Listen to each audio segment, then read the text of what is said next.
After the accident, the billionaire forgot his own 5-year-old son until the housekeeper revealed a truth that subscribe to the channel and comment where you're watching from. The steady beep of the heart monitor pierced through the fog of consciousness like a relentless alarm clock. Thomas Richardson's eyes fluttered open to the harsh fluorescent lights of Mercy General Hospital's ICU, his head pounding with each rhythmic sound. The antiseptic smell filled his nostrils, mixing with the faint scent of wilted flowers from a nearby bouquet. His mouth felt like sandpaper, and when he tried to move, sharp pain shot through his ribs. "Mr. Richardson, can you hear me?" A woman's voice, professional yet warm, drifted from his left. Thomas slowly turned his head, meeting the gentle brown eyes of Dr. Sarah Chen, the hospital's neurologist. She held a small metallic object, a medical pen light. "I need to check your pupils. This might be a bit uncomfortable." The bright light made Thomas wince. What happened?" His voice came out hoarse, almost unrecognizable to his own ears. "You were in an accident on I-95, near the Westchester exit," Dr. Chen explained, clicking off the light and making notes on her tablet. "A semi-truck ran a red light and T-boned your Mercedes. You've been unconscious for 3 days. Do you remember anything about that evening?"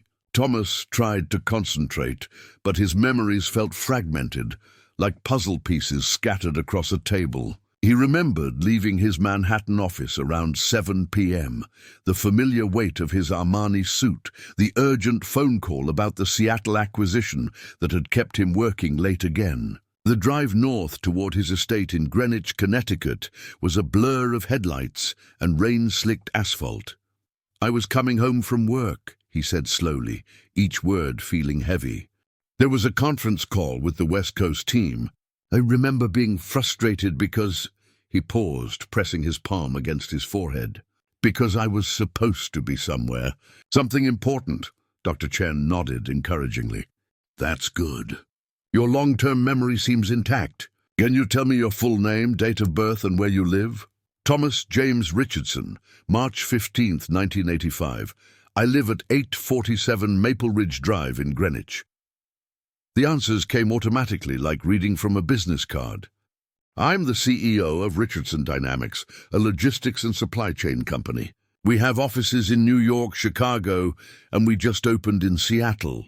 He felt more confident now, the familiar territory of business facts grounding him. "My net worth is approximately $47 million, mostly tied up in company stock and real estate investments."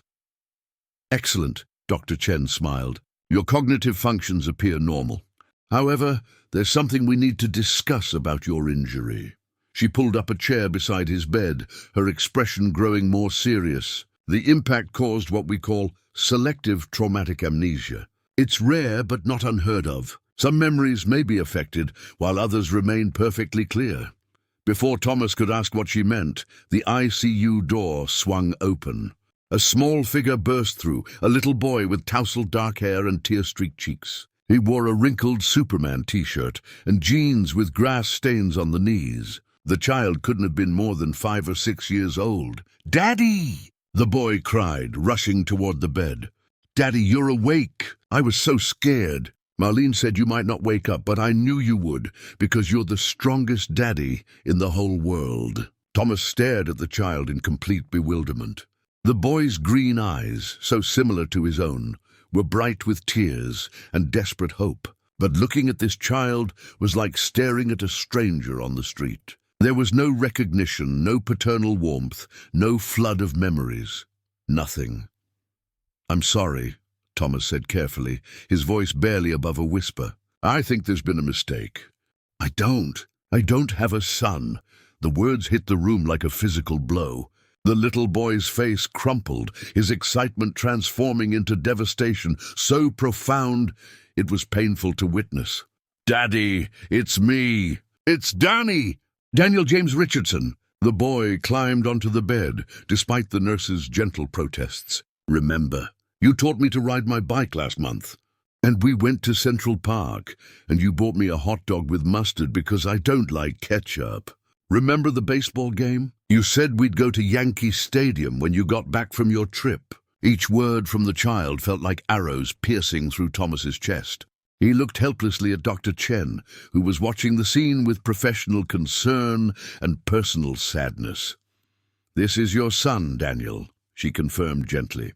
"According to your medical records and identification, he's been listed as your emergency contact, along with someone named Marlene Santos." A woman appeared in the doorway, Hispanic, probably in her 50s, wearing a simple navy cardigan and carrying a worn leather purse.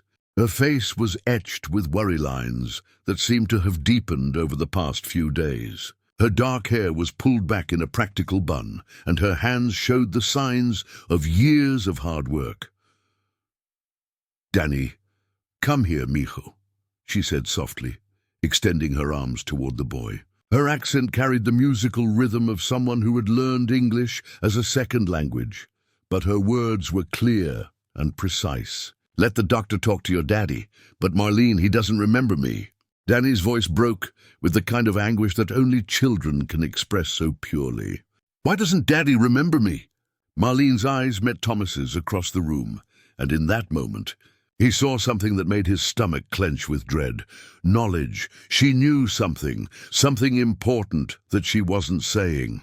Sometimes when people get hurt real bad, their brain needs time to heal, Marlene explained to Danny, though her eyes never left Thomas. "Like when you scraped your knee and it took a few days to feel better, remember?" Dr. Chen stepped forward. "Mr. Richardson, this is indeed unusual. Selective memory loss typically affects recent memories first, not specific categories like family relationships. I'd like to run some additional tests, MRI, cognitive assessments, maybe consult with our psychiatric team." "No." Thomas's response was sharp, automatic. The idea of more doctors, more tests, more people probing his mind made his chest tighten with anxiety. He had built his entire life on control, on having answers, on making decisions with complete information. This feeling of helplessness was intolerable. Not yet. I need time to process this." Danny had stopped crying, but his small shoulders shook with silent sobs. Marlene gathered him into her arms, whispering comfort in Spanish that Thomas somehow understood, despite not remembering learning the language. "There's something else. Mr. Richardson," Dr. Chen continued. "Your injuries, while serious, aren't life-threatening. You have 3 broken ribs, a concussion, and some lacerations, but you should make a full physical recovery. However, I strongly recommend psychological counseling to help you process this memory issue." Thomas nodded absently, his mind racing through possibilities. Memory loss could be temporary, couldn't it? Maybe if he went home, surrounded himself with familiar things, the memories would return. He was a problem solver by nature. There had to be a logical solution. "When can I go home?" he asked. "If your vitals remain stable, probably in 2 days," Dr. Chen replied. "But Mr. Richardson, you need to understand that going home might be challenging. Your son will need patience and understanding. This is traumatic for him too." As if summoned by their conversation, a man in an expensive suit appeared in the doorway. Robert Hawthorne, Thomas's business partner and longtime friend, looked like he'd been running on coffee and stress for days. His usually perfect silver hair was disheveled, and his tie was loosened. "Jesus, Tom, you scared the hell out of everyone," Robert said, relief flooding his voice. "The board was going crazy. The Seattle deal is hanging by a thread, and Morrison from the bank has been calling non-stop about the quarterly projections." "The business," Thomas said, and suddenly his mind felt clear again. "Tell me everything. What happened with the Morrison account? Did we lose the Boeing contract?" For the next 20 minutes, Thomas was in his element, discussing profit margins, client relationships, and strategic planning. His memory was perfect, every detail crisp and accessible. Robert's relief was palpable as they talked through various business scenarios. But when their conversation ended and Robert left to handle the vultures circling the office, Thomas was alone again with the little boy who called him Daddy and the woman who watched him with knowing eyes. The silence stretched between them, broken only by the monitors and the distant sounds of the hospital. Danny had fallen asleep in Marlene's arms, exhausted from the emotional roller coaster. "He looks like you," Marlene said quietly. "Same stubborn chin, same green eyes, same way of frowning when he's thinking hard about something." Thomas studied the sleeping child's face, searching desperately for some spark of recognition, some emotional connection. But it was like looking at a photograph of someone else's family. "How long?" he asked. "How long have I been his father?" "Since he was born," Marlene replied simply. 5 years, 4 months, and 12 days ago. You were at the hospital when he came into the world. You cried when you held him for the first time. The information should have meant something. It should have triggered memories, emotions, something. Instead, Thomas felt only a growing sense of panic and an overwhelming need to regain control of his life. As the sun set outside his hospital window, casting long shadows across the room, Thomas Richardson made a silent promise to himself. He would solve this problem just like any other business challenge. He would research, strategize, and execute a plan to recover his memories. He had no idea that some puzzles, once broken, could never be put back together the same way again. 2 days later, Thomas Richardson found himself sitting in the passenger seat of his own Mercedes S-Class, feeling like an intruder in his own life. Marlene drove with careful precision, her weathered hands gripping the steering wheel as they navigated the tree-lined streets of Greenwich. In the back seat, Danny sat quietly, occasionally stealing glances at his father through the rearview mirror, his small face a mixture of hope and confusion. "The house is just around this corner," Marlene said softly, her voice carrying a note of apprehension. Maybe it would help if I told you a little about how things usually work." Thomas nodded, grateful for any information that might make this situation less surreal. "Please. Danny gets up at 7 on school days. He likes his cereal with sliced bananas, and he always asks for chocolate milk, even though you usually say no until weekends." Marlene's voice grew warmer as she talked about the boy. "He has swimming lessons on Tuesday and Thursday after school. Soccer practice on Saturdays. He's really good. Scored 3 goals last game." "I went to his games," Thomas asked, surprised by his own question. Marlene hesitated, her knuckles whitening on the steering wheel. "Sometimes, when you weren't traveling for business." The house came into view as they rounded the bend, and Thomas felt his breath catch. It was magnificent, a sprawling colonial mansion with pristine white columns and perfectly manicured gardens. The circular driveway was bordered by maple trees that were just beginning to turn brilliant shades of red and gold in the October afternoon light. It was exactly the kind of house a successful man like himself should own, yet looking at it felt like seeing it for the first time. "Home sweet home," Danny said quietly from the back seat, but there was no enthusiasm in his voice. As they pulled up to the front entrance, Thomas noticed details that spoke to his character. The security cameras mounted discreetly around the property, the precision of the landscaping, the way every element seemed carefully planned and controlled.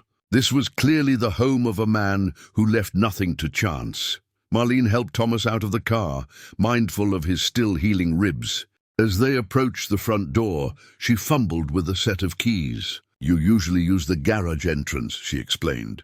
"But I thought the front might be better for your first day back." The interior of the house was breathtaking. Soaring ceilings, imported marble floors, and artwork that probably cost more than most people's annual salaries. Everything was immaculate, professionally decorated, and somehow completely devoid of warmth. It felt more like a high-end hotel lobby than a family home. "Where's my bedroom?" Thomas asked, suddenly exhausted by the grandeur around him. "Upstairs, Master Sweet," Marlene replied. "But Danny's room is on the 2nd floor too. He wanted to be close to you after what happened."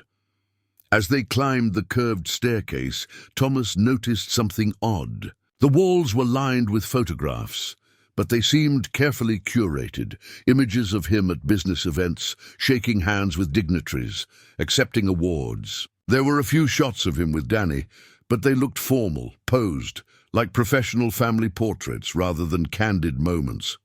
"Daddy, want to see my room?" Danny asked hesitantly as they reached the landing. Despite everything, there was still that spark of hope in his voice that broke Thomas's heart. Danny's bedroom was a stark contrast to the rest of the house. It was cluttered with toys, books scattered everywhere, drawings taped to the walls, and an unmade bed with Superman sheets. It looked lived in, loved, real. On his desk sat a photograph, Danny grinning while hugging a woman with kind eyes and shoulder-length brown hair. "Who's this?" Thomas asked, picking up the frame. Danny's face lit up. "That's Mommy! She took me to the zoo last month and we saw the penguins. She said penguins mate for life, which means they stay together forever and ever." His voice grew wistful. "I wish you and Mommy could be like penguins." Thomas looked at Marlene, who had gone very still. "His mother lives nearby?" It's complicated, Mr. Richardson," Marlene said carefully. "Maybe we should talk about this later, when you're feeling stronger." "No." Thomas's voice carried the authoritative tone he used in boardrooms. "I need to understand my life, all of it. Where is Danny's mother?"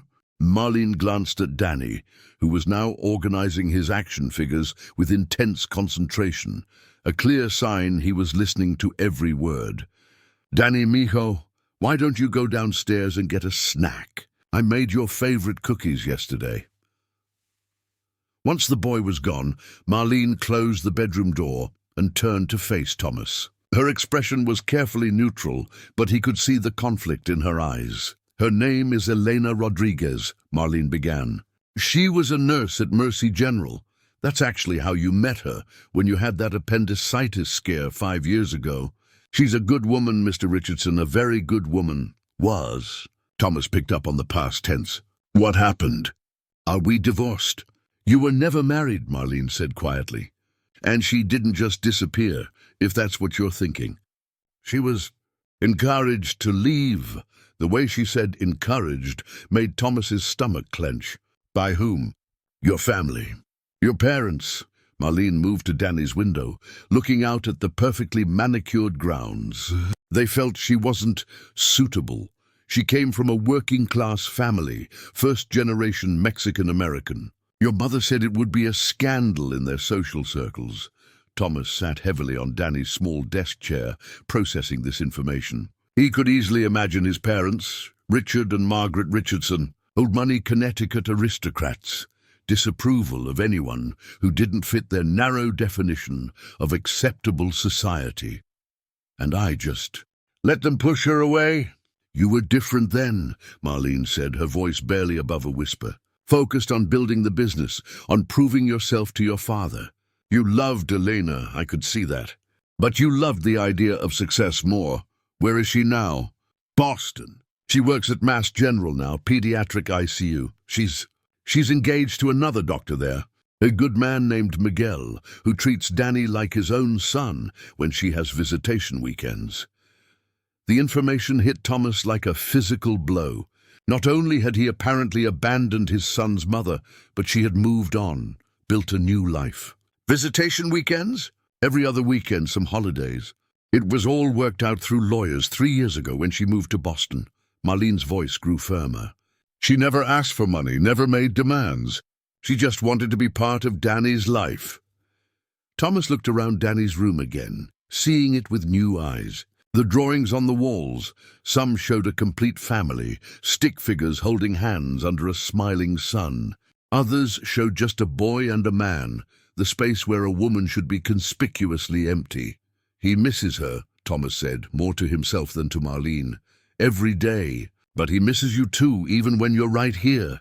Marlene's words cut deep. "You travel so much for business, Mr. Richardson. Sometimes Danny doesn't see you for weeks at a time." As if summoned by their conversation, Danny appeared in the doorway with chocolate chip cookie crumbs around his mouth. "Are you talking about Mommy?" he asked with the directness only children possess.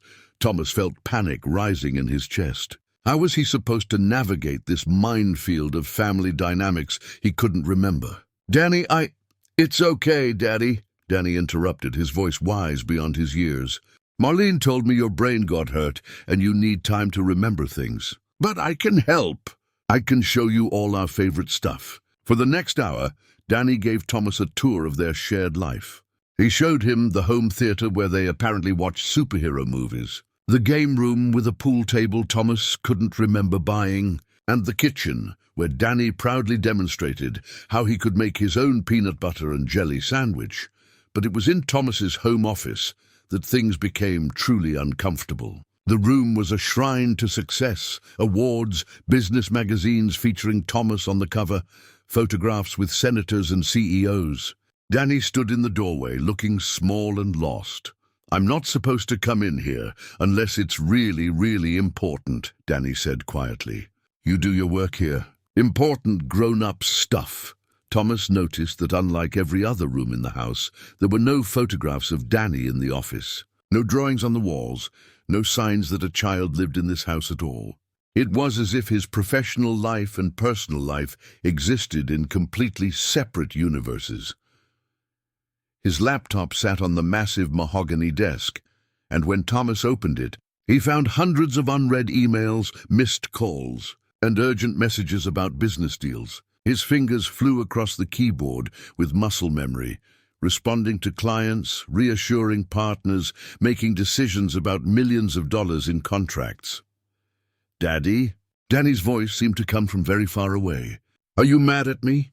Thomas looked up, realizing he'd been absorbed in work for over an hour while his son stood patiently in the doorway. The hurt in Danny's eyes was devastating. "No, buddy, I'm not mad," Thomas said, closing the laptop. I'm trying to figure things out." "Can we play catch?" Danny asked hopefully. "Before dinner? You promised last time you'd teach me to throw a curveball." Thomas had no memory of making such a promise, but the hope in his son's face made it impossible to refuse. They spent the next 30 minutes in the backyard, Thomas discovering that he apparently knew quite a bit about baseball, despite having no memory of playing with Danny before. As the sun began to set, casting long shadows across their perfectly maintained lawn, Thomas felt a strange sensation. For brief moments, throwing the ball back and forth with this little boy who looked so much like him, he could almost imagine being a father. Almost, but as they headed inside for dinner, Thomas caught sight of his reflection in the kitchen window, a successful businessman in expensive clothes, standing next to a small boy whose face was bright with happiness for the first time since the accident. The image should have filled him with warmth, with recognition. Instead, it looked like a photograph of two strangers pretending to be a family. That night, as Marlene prepared to leave for her own small apartment in Stamford, she paused at the front door. "Mr. Richardson," she said carefully, "Danny usually likes a bedtime story. And sometimes he has nightmares about losing you. Just so you know." As she drove away, Thomas was left alone in the magnificent house with a little boy who desperately needed a father he couldn't remember being. The silence felt oppressive, broken only by the sound of Danny's footsteps upstairs as he got ready for bed.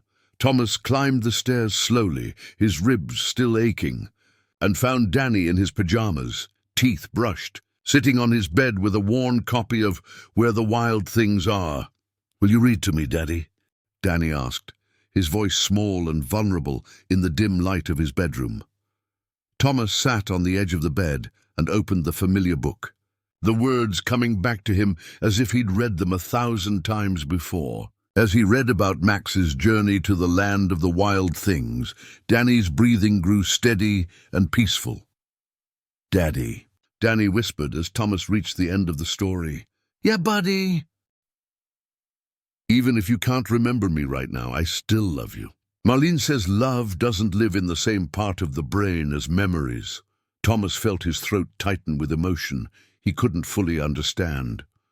"I love you too, Danny," he whispered, surprised to realize he might actually mean it.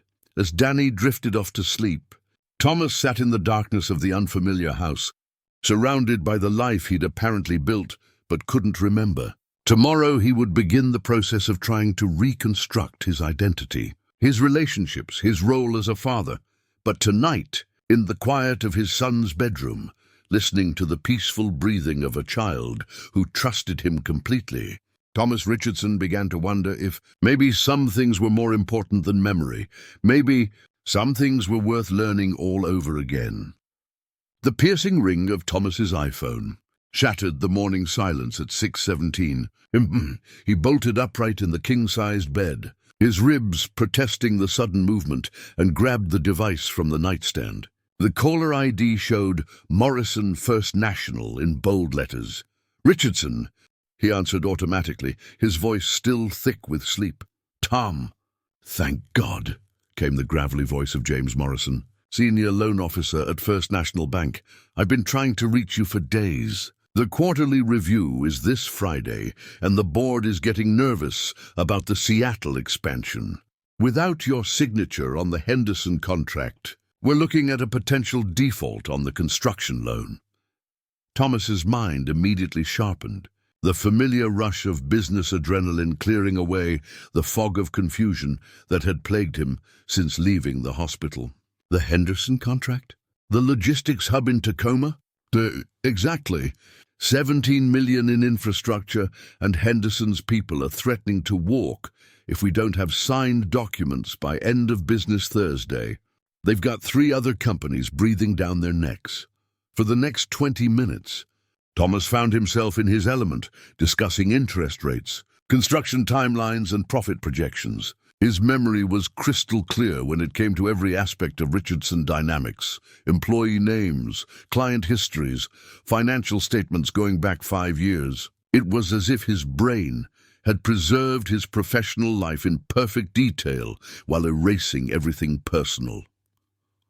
"I'll have Robert overnight the documents to Henderson," Thomas said, making notes on the pad he kept by his bed, "and set up a conference call with the Seattle team for this afternoon." As he ended the call, the sound of small footsteps in the hallway reminded him of his other reality. Danny appeared in the doorway, his Superman pajamas wrinkled from sleep, clutching a stuffed elephant that looked like it had seen better days. "Good morning, Daddy," Danny said quietly, his voice still carrying the uncertainty that had marked their interaction since Thomas came home. "Marlene's making pancakes. She says they're your favorite." Thomas felt that familiar stab of guilt. "I'll be down in a few minutes, buddy. Let me just get dressed." After Danny padded back downstairs, Thomas stood in front of his walk-in closet, overwhelmed by the array of expensive suits, each one perfectly pressed and organized by color. Everything about his personal space spoke to the same obsessive control that marked his business dealings, from the color-coordinated shirts to the watch collection worth more than most people's cars. In the back corner of the closet, he found something that made him pause, a cardboard box labeled "personal" in his own handwriting. Inside were items that seemed random at first glance: ticket stubs from Yankees games, a small wooden train set, a USB drive marked D's First Steps, and a leather journal with a worn cover. The journal's first entry was dated 5 years ago. "Elena came home from the hospital today with the most beautiful baby I've ever seen. Daniel James Richardson. Sadmelbias trios. He has her eyes and my stubborn chin. I held him for the first time and understood what people mean when they talk about unconditional love. Everything changes now. Everything." Thomas read the entry 3 times, searching for some emotional connection to the words he'd apparently written. The handwriting was definitely his, the same precise script he used for business notes, but the sentiment felt like it belonged to someone else entirely. "Mr. Richardson?" Marlene's voice carried up from the kitchen. "Danny's asking if you're coming down for breakfast." Downstairs, the kitchen was filled with the warm smell of pancakes and bacon.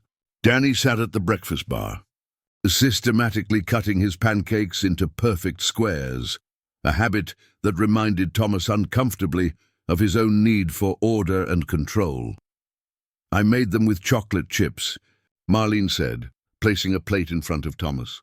"Danny insisted you liked them that way." Thomas took a bite, and for a moment there was something, not quite a memory, but a sense of familiarity. "They're good," he said, noticing how Danny's face lit up at the simple compliment. "Can we go to the park today?" Danny asked hopefully. "You said last time that we'd go when you got back from your business trip. We could feed the ducks and maybe play on the swings." Thomas glanced at his phone, which was already buzzing with new messages.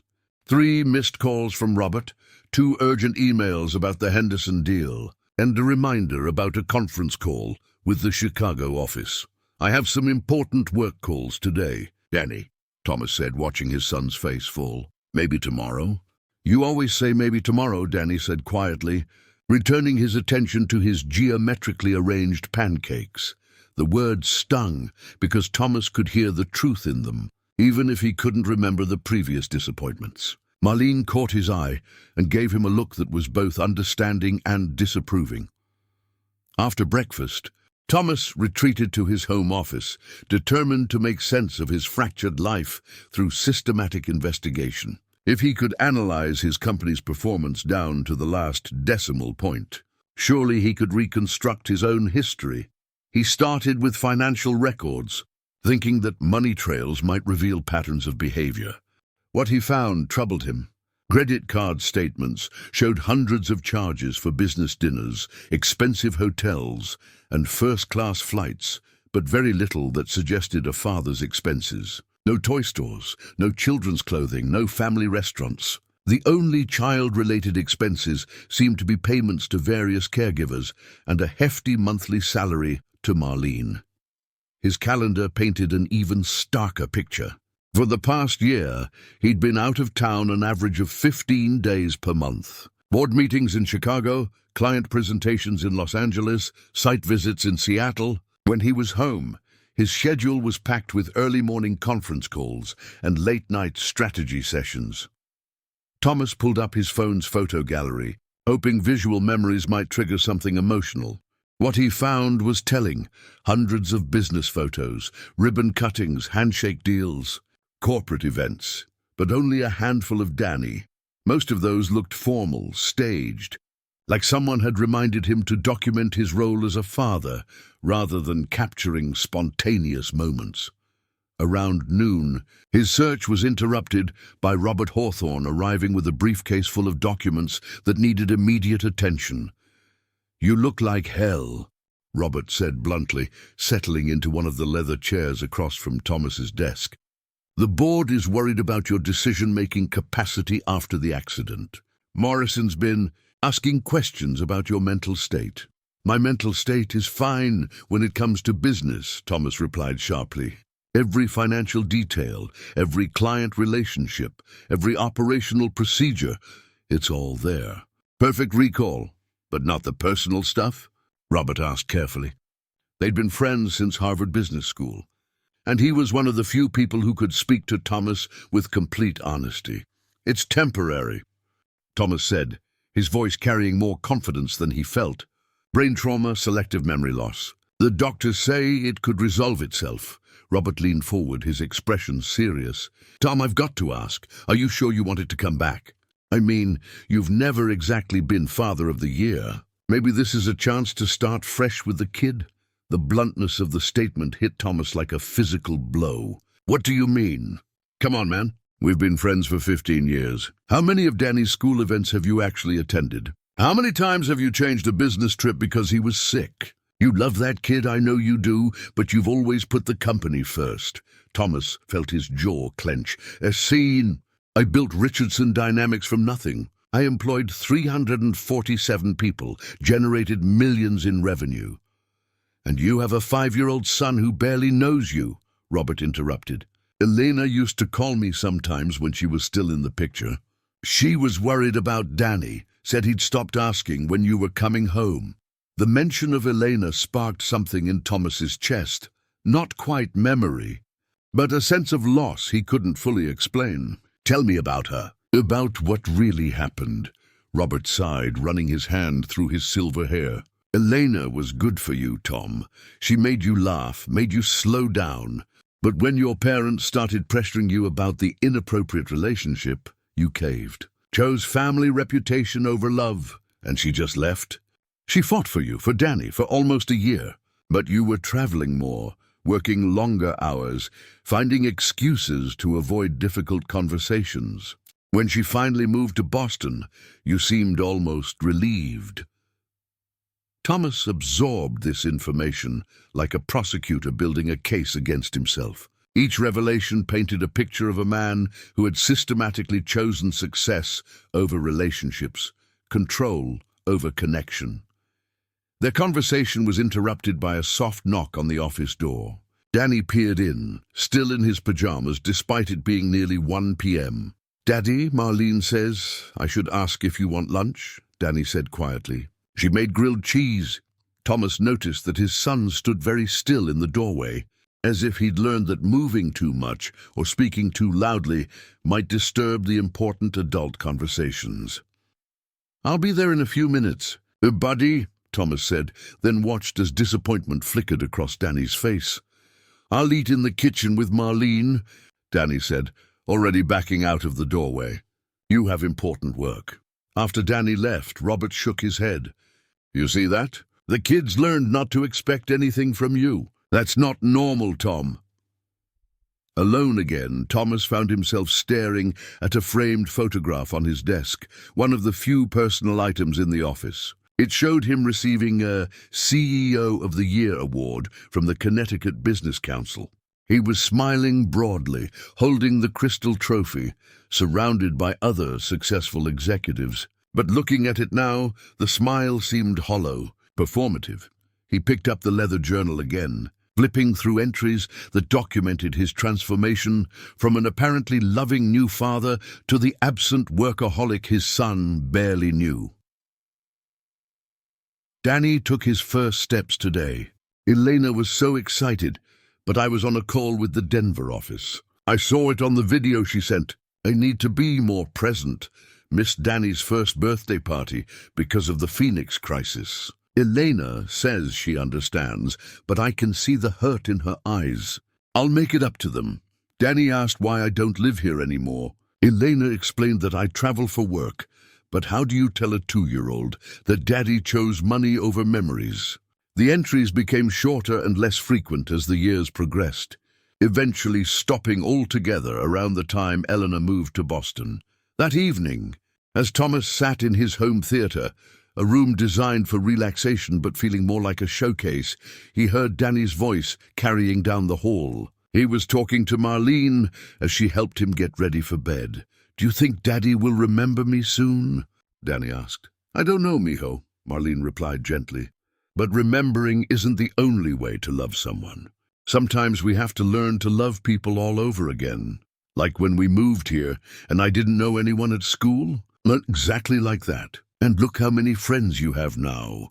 Thomas found himself drawn down the hallway, stopping outside Danny's bedroom door. Through the crack, he could see Marlene sitting on the bed, reading Goodnight Moon, while Danny listened with rapt attention.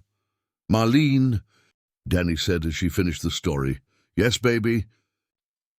"I think Daddy's scared. When he looks at me, he gets the same face I get when I don't know the answer in math class."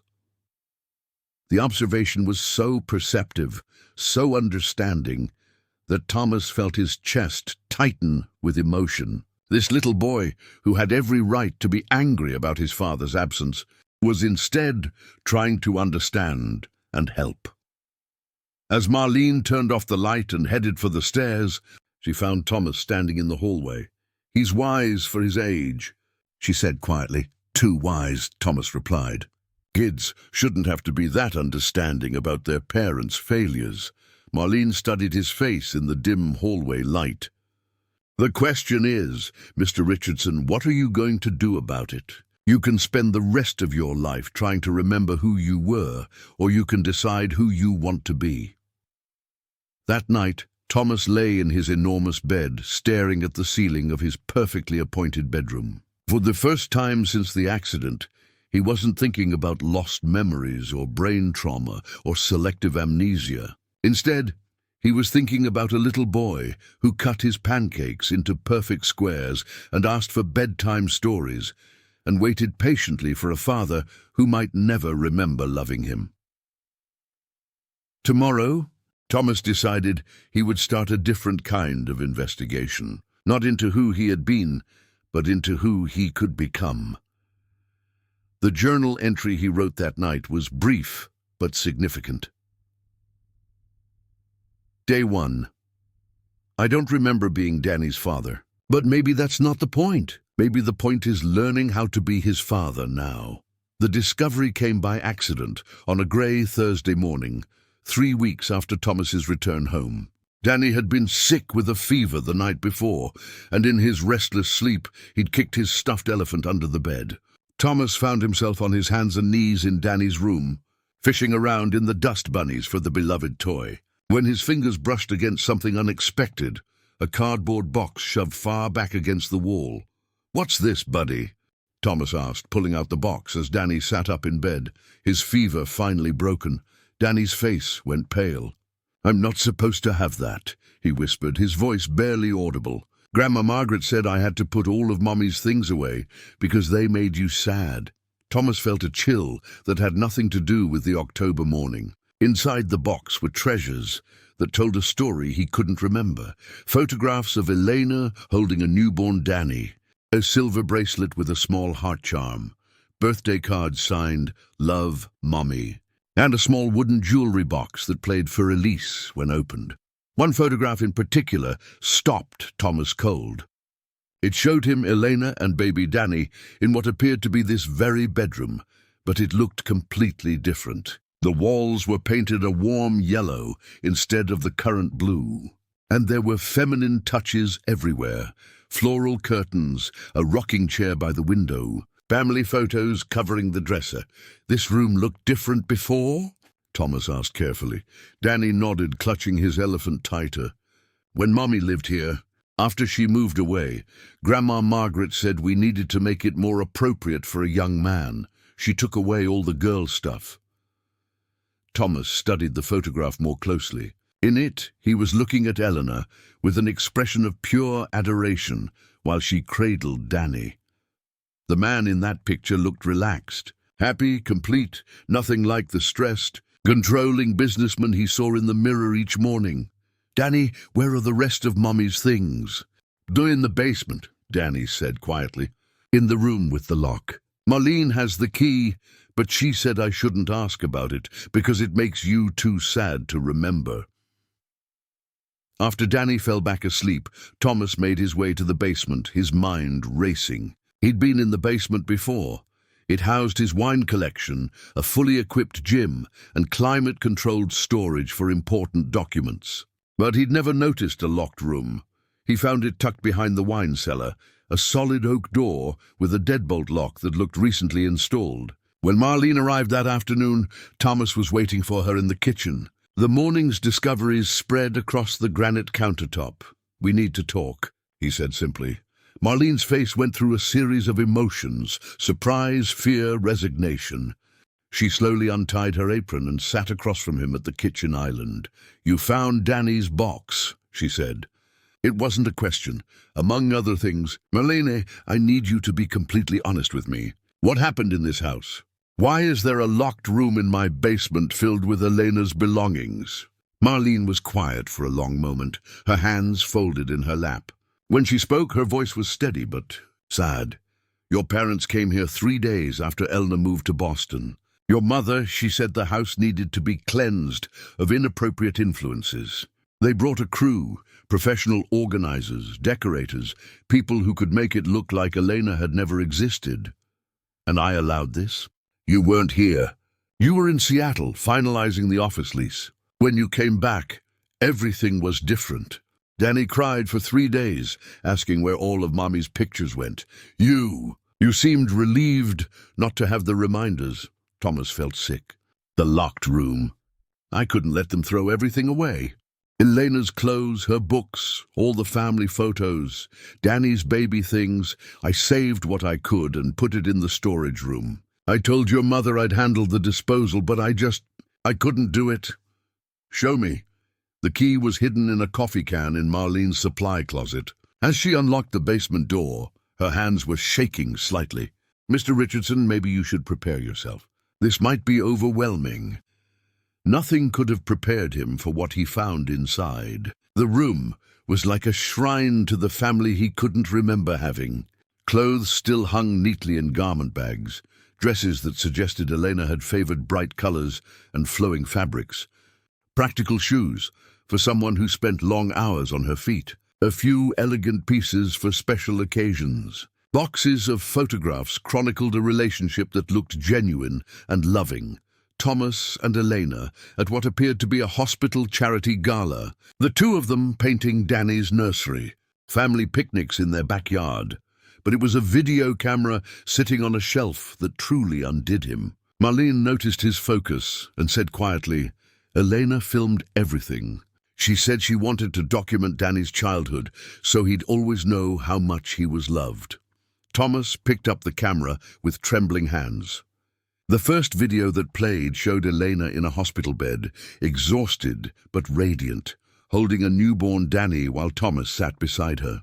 The man in the video was completely absorbed in his new family, speaking in gentle tones Thomas didn't recognize as his own voice. "Look at him, Elena," the video Thomas was saying. "He's perfect, absolutely perfect. I can't believe we made something this beautiful. He has your stubbornness already," Elena laughed, her voice warm and slightly accented. "Look how he grips your finger. He's not letting go." "I'm never letting go either," video Thomas replied, and the love in his voice was unmistakable. Thomas paused the video, overwhelmed by the disconnect between the devoted father on screen and the absent workaholic he'd apparently become. "What changed?" he asked Marlene. "This man. He looks like he'd never leave his family." "Your father got sick," Marlene said softly. "About 6 months after Danny was born. Prostate cancer. He started pressuring you to prove yourself worthy of inheriting the business empire. Said you were getting soft with family responsibilities, and I listened to him. You started working longer hours, taking on bigger deals." Elena tried to be understanding, but she was essentially a single mother while you traveled constantly. Your parents kept making comments about her background, suggesting she wasn't good enough for the Richardson name. Thomas found another video, this one showing Danny's first birthday party. The contrast was stark. Elena had clearly put enormous effort into decorating the house, making a special cake, inviting other families from the neighborhood. But Thomas was on his phone for most of the recording, dealing with what sounded like a business emergency. "I'm sorry, sweetheart," he could hear himself saying to Elena in the background. "This Seattle deal is crucial. I'll make it up to you both." Elena's face in that video showed the strain of repeated disappointments, but she continued trying to include him, to make their family work despite his growing absence. The most painful discovery came in a box labeled Elena's letters. Inside were dozens of notes she'd apparently left for him over the years, some sweet and loving, others increasingly desperate. "Thomas," Danny said his first word today, "Dada. I wish you'd been here to hear it. He waited until 6 p.m. like he knew you usually come home around then. Call when you get this. Lovey, the parent-teacher conference is Thursday at 3 p.m. I know you have the Chicago meeting, but please try to make it. Danny talks about you to his friends like you're a superhero. It would mean everything for you to show up. I can't do this anymore. Danny asked me yesterday why you don't love us enough to stay home. I didn't know how to answer him. We need to talk when you get back from Denver. This isn't working. E. The final letter was different, shorter, more formal. Thomas, I've accepted a position at Mass General in Boston. Danny and I will be moving at the end of the month. I know you'll see this as abandonment, but I can't raise our son to believe that love means always being second priority to work. I hope someday you'll understand, Elena. Did I fight for them? Thomas asked, his voice hoarse with emotion. Marlene shook her head sadly. You were angry at first. Said she was being dramatic, that you were building security for your family's future. But when the lawyers called about custody arrangements, you barely negotiated. almost like you were relieved to have the distraction removed. Thomas sank into a chair that had been Eleanor's, a comfortable reading chair where she'd apparently spent hours nursing Danny and reading bedtime stories. The cushions still held a faint scent of lavender perfume. "There's something else," Marlene said hesitantly. "In Elena's things there's a journal. She wrote in it every day, especially after you started traveling more. I think you should read it, but maybe not all at once." Elena's journal was leather-bound, filled with her careful handwriting. The early entries painted a picture of a woman deeply in love, thrilled to be building a family with Thomas. But as the months progressed, the tone shifted. Thomas worked until 10 p.m. again tonight. Danny kept asking when Daddy was coming to read his story. "I made excuses, but I'm running out of ways to explain why work is always more important than we are." Went to Maria's baby shower today. All the other mothers talked about their husbands' involvement, coaching Little League, family vacations, bedtime routines. I realized I couldn't contribute to any of those conversations. When did I become a single mother in a marriage? Thomas's mother called today to remind me that the Richardson family has certain expectations about public appearances. She suggested I might be more comfortable in my own social circles. I'm starting to understand that I'll never be good enough for this family. Danny fell off his bike today and scraped his knee badly. He cried for his daddy, but Thomas is in Chicago for the rest of the week. I'm tired of being the only parent this child can count on. The final entries were heartbreaking. I love Thomas, but I'm losing myself trying to fit into his world. Danny deserves a father who chooses to be present, not one who shows up when convenient. I never thought I'd be the woman who gives ultimatums, but I can't pretend this is a partnership anymore. Made the decision today. Boston job offer is too good to pass up, and Danny will have stability there. Maybe distance will make Thomas realize what he's losing, or maybe it will confirm that we were never really a priority anyway.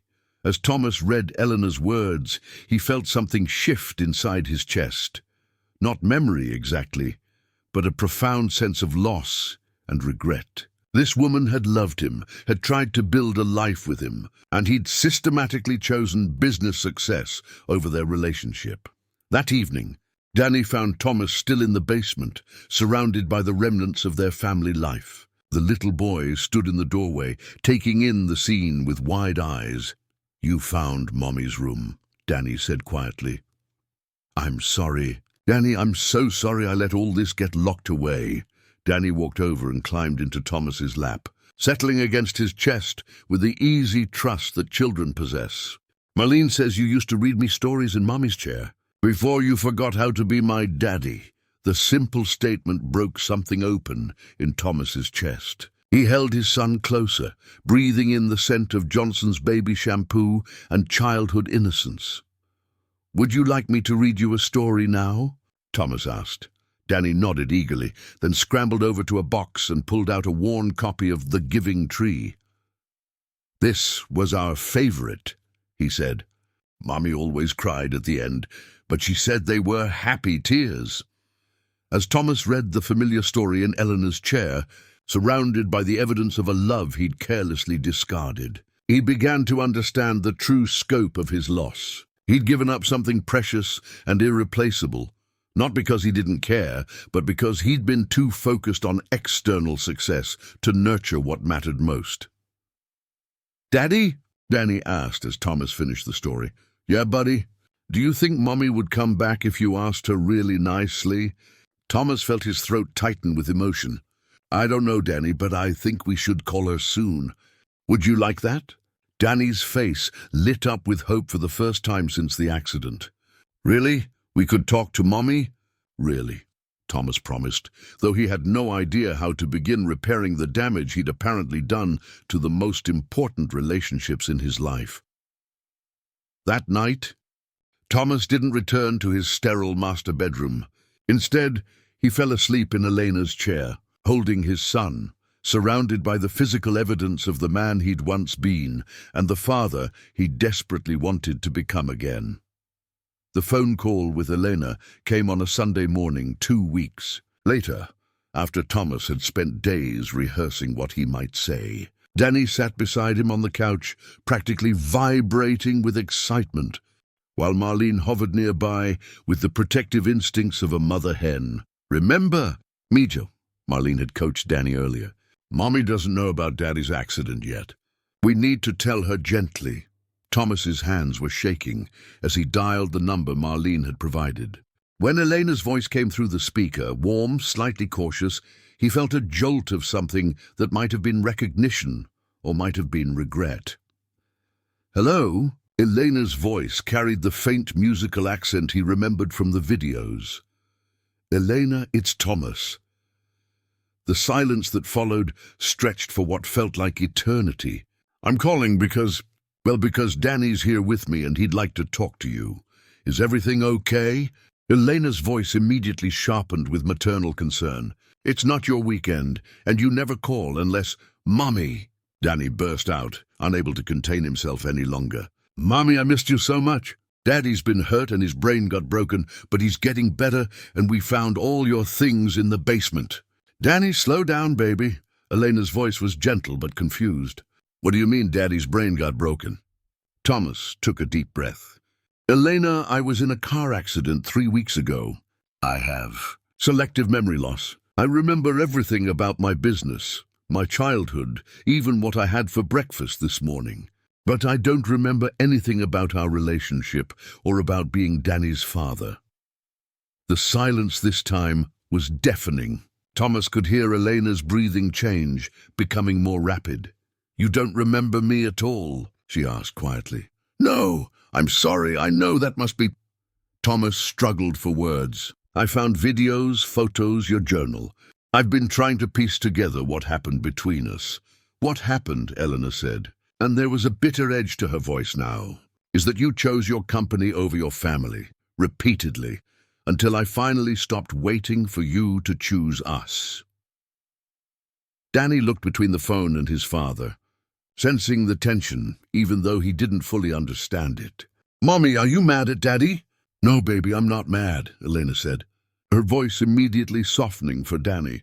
"Mommy's just surprised. Tell me about Daddy's accident." For the next 10 minutes, Danny chatted excitedly about the hospital, about showing Thomas around the house, about finding Mommy's things in the basement. Elena listened with the patience of someone accustomed to a 5-year-old's storytelling style, asking gentle questions and making encouraging sounds. "Can you come visit us?" Danny finally asked. "Daddy wants to remember you, and Marlene says sometimes seeing people helps with remembering." I don't know, Danny. Mommy has work and it's complicated with grown-up stuff." "Please, Mommy." "I promise I'll be really good, and Daddy's been trying really hard to learn how to be a daddy again." Thomas felt his chest tighten at his son's innocent faith that everything could be fixed if they just tried hard enough. "Can I talk to Daddy alone for a minute?" Elena asked. Thomas sent Danny to the kitchen with Marlene, then picked up the phone again. "Elena, I know I have no right to ask anything of you." "You're right," she interrupted. "You don't, Thomas. Do you have any idea what it was like? Watching you systematically choose everything else over your family. I spent 3 years feeling like I wasn't good enough, like Danny wasn't good enough to make you want to come home." The pain in her voice was raw, immediate, as if the wounds were still fresh. "I've read your journal," Thomas said quietly, "and I've seen the videos. I can see how much you tried to make it work. And now what? You have amnesia. So I'm supposed to come running back? Pretend like none of it happened?" "No," Thomas said firmly. "I'm not asking you to come back to me. I'm asking you to come see Danny. He misses his mother, Elena, and honestly, I think I need to meet you, to understand who I was, who I became, and maybe who I could be." Elena was quiet for a long moment. "You really don't remember anything? Our first date, moving in together, Danny's birth?" "Nothing. It's like watching someone else's life on video. I can see the man I was, but I can't connect to him emotionally." "Maybe that's a blessing," Elena said softly. "That man broke my heart, Thomas. He made promises he never kept and chose ambition over love every single time. Thomas absorbed the harsh truth of her words. What if this is a chance to start over? Not us necessarily, but as Danny's parents. He needs both of us. The conversation continued for another hour, with Elena gradually warming as they talked about Danny's school, his friends, his latest obsessions with dinosaurs and superhero movies. Despite the pain between them, it was clear that they both loved their son fiercely. "I'll think about visiting," Elena finally said. "But Thomas, I need you to understand something. I'm engaged to Miguel. He's a good man who treats Danny like his own son and me like I'm worth being home for. Whatever happened between us is in the past." "I understand," Thomas said, and he meant it. "I'm happy you found someone who appreciates what I was too blind to see." After they hung up, Thomas found Danny and Marlene in the kitchen, making what appeared to be a volcano out of baking soda and vinegar. "What did Mommy say?" Danny asked eagerly, his hands covered in white powder. "She's going to think about visiting," Thomas said. "But Danny, you need to know that Mommy has a new friend now. A man named Miguel who makes her very happy." Danny's face fell slightly. "Does that mean she can't be friends with you anymore?" "People can be friends even when they're not together anymore," Thomas said carefully. "The most important thing is that both Mommy and I love you very much." That afternoon, while Danny napped, Thomas retreated to his office to dive deeper into the business records he'd been avoiding. What he found there painted an even clearer picture of his transformation from devoted father to absent workaholic. The timeline was brutal in its clarity. In Danny's first year of life, Thomas had taken only 3 business trips, each lasting no more than 2 days. By Danny's second birthday, he was traveling twice a month. By year 3, he was spending more nights in hotels than in his own bed. The financial records told a parallel story. As his business empire expanded, so did his personal spending on luxury items that suggested a man trying to fill an emotional void with material possessions. Expensive watches, a collection of vintage cars he never drove, art that hung in rooms he rarely occupied. Most damning were the email exchanges with his assistant, showing the systematic rescheduling of family commitments in favor of business opportunities. "Reschedule Danny's school play to next week if possible." "The Morrison deal needs my attention Tuesday evening. Move dinner with Eleanor to Friday. Emergency client meeting in Chicago. Cancel weekend plans. Seattle crisis requires immediate attention." The pattern was consistent and heartbreaking. Every family moment was expendable if business demanded it. Thomas was deep in these records when his phone rang. The caller ID showed Richardson Sr., his father. "Thomas, I heard about your accident." Richard Richardson's voice was as commanding as ever, despite his 72 years. "How are you handling the business implications? Not how are you feeling, or are you okay? Just concern about business implications. The company is fine. Dad, Robert's been handling most of the day-to-day operations." "Good. I also heard some disturbing rumors about you reconnecting with that nurse. I hope you're not making emotional decisions while your judgment is compromised." Thomas felt a flash of anger. "Elena is Danny's mother. Of course I'm going to have contact with her. That woman was a distraction before, and she'll be a distraction again," Richard said sharply. "You've built something significant, Thomas. Don't throw it away for sentiment." "Dad, did you ever consider that maybe I threw away something more important when I chose the business over my family?" The silence on the other end was cold. "Success requires sacrifice, son. I thought I taught you that. Your mother and I didn't build this empire by putting feelings before profit. And how did that work out for your relationship with me?" Thomas asked. "When's the last time we had a conversation that wasn't about business?" "This accident has clearly affected your thinking," Richard said dismissively. "We'll discuss this when you're more rational." After his father hung up, Thomas sat in his office feeling the weight of generational patterns. His father had chosen business over family, and Thomas had learned to do the same. Now Danny was learning that fathers were people who provided financially, but not emotionally. The cycle had to stop somewhere. That evening, as Thomas helped Danny with his homework at the kitchen table, his son looked up from his math worksheet with a thoughtful expression. "Daddy, are you going to start traveling again when your brain gets all better?" The question cut straight to the heart of Thomas's fears. "What do you think I should do?" Danny considered this seriously. "Well, Marlene says work is important because it pays for our house and my toys. But I think maybe I'm more important than toys." The simple wisdom of a 5-year-old put everything in perspective. "You're definitely more important than toys, buddy. More important than anything. Even more important than the Seattle people." Thomas smiled, remembering all the references in his emails to the Seattle deal.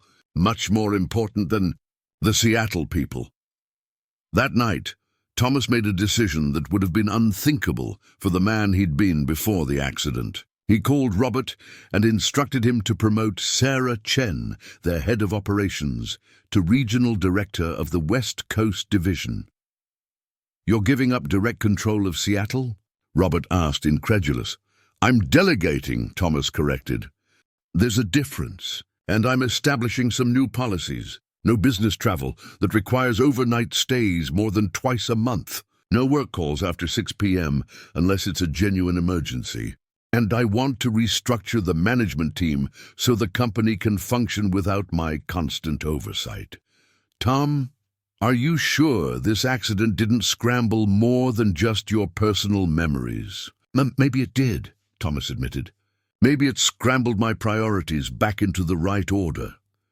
As he hung up the phone, Thomas felt something he hadn't experienced since waking up in the hospital, a sense of control over his own life. Not the desperate, grasping control of a workaholic trying to manage every detail, but the calm confidence of a man who knew what truly mattered.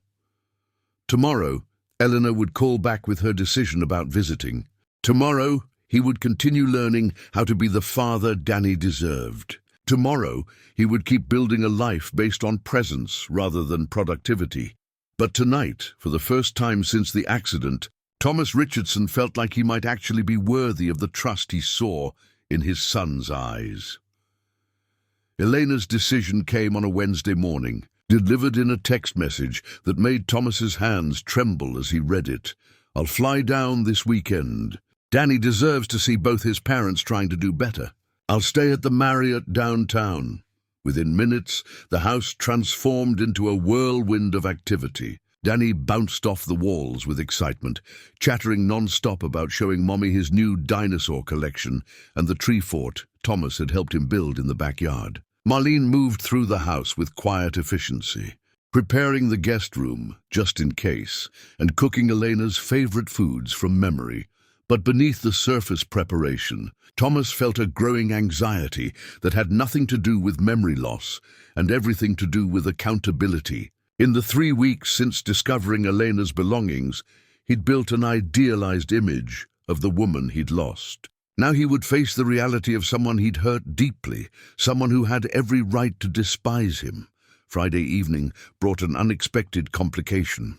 Margaret Richardson arrived unannounced, sweeping into the house with the imperious authority of someone accustomed to getting her way. At 70, Thomas's mother remained an imposing figure.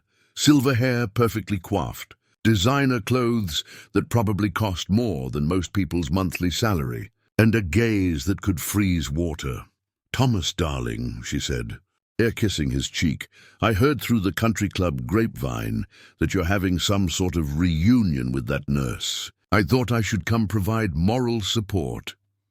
Danny, who had been coloring at the kitchen table, looked up with obvious discomfort. "Hi, Grandma Margaret," he said quietly, his earlier exuberance dimming. "Hello, Daniel," Margaret replied, with the kind of forced warmth adults use with children they find inconvenient. "My goodness, you've grown. Are you still playing with those dinosaur toys?" They're not toys, they're collectibles," Danny said with 5-year-old dignity. "And Daddy's been learning all their names with me." Margaret's smile became even more artificial. "How wonderful. Thomas, could we speak privately?" In his office, Margaret wasted no time getting to the point. I understand you've been through a trauma, but this infatuation with recreating the past is concerning. Elena Rodriguez was completely wrong for this family, and your father and I invested considerable effort in helping you see that. Helping me see that? Thomas felt anger rising in his chest. From what I've learned, you and Dad manipulated me into abandoning the mother of my child. We protected you from a catastrophic mistake, Margaret said sharply. That woman had no education, no breeding, no understanding of what it means to be part of a family like ours. She would have held you back, Thomas. Look what you've accomplished since she left. The business has tripled in value. And what about my son? What has he accomplished while I was building my empire? Margaret's expression hardened. Daniel is fine.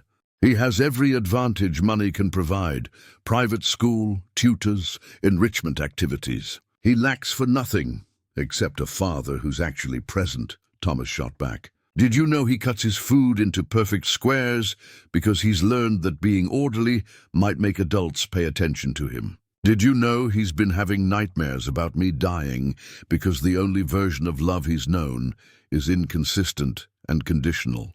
You're being dramatic, Margaret dismissed. Children are resilient. He'll adjust. The way I adjusted? By learning that love comes second to reputation. That success matters more than relationships? Before Margaret could respond, the doorbell rang. Through the office window, Thomas could see a taxi pulling away from the circular driveway. His heart hammered as he watched Marlene open the front door to reveal a woman who was both exactly what he expected and completely surprising. Elena Rodriguez was smaller than she appeared in photographs, probably 5'4" in flat shoes, with shoulder-length dark hair and the kind of natural beauty that didn't require makeup. She wore simple clothes, jeans, a cream-colored sweater, comfortable boots, but carried herself with quiet confidence. When Danny launched himself into her arms, the transformation in both of them was immediate and profound. Pio! Elena laughed, spinning Danny around in the entryway. You've gotten so big. And look at this house, it's like a palace. Mommy, wait until you see my room. Daddy helped me reorganize my dinosaurs, and we built a fort in the backyard, and Marlene made your favorite cookies.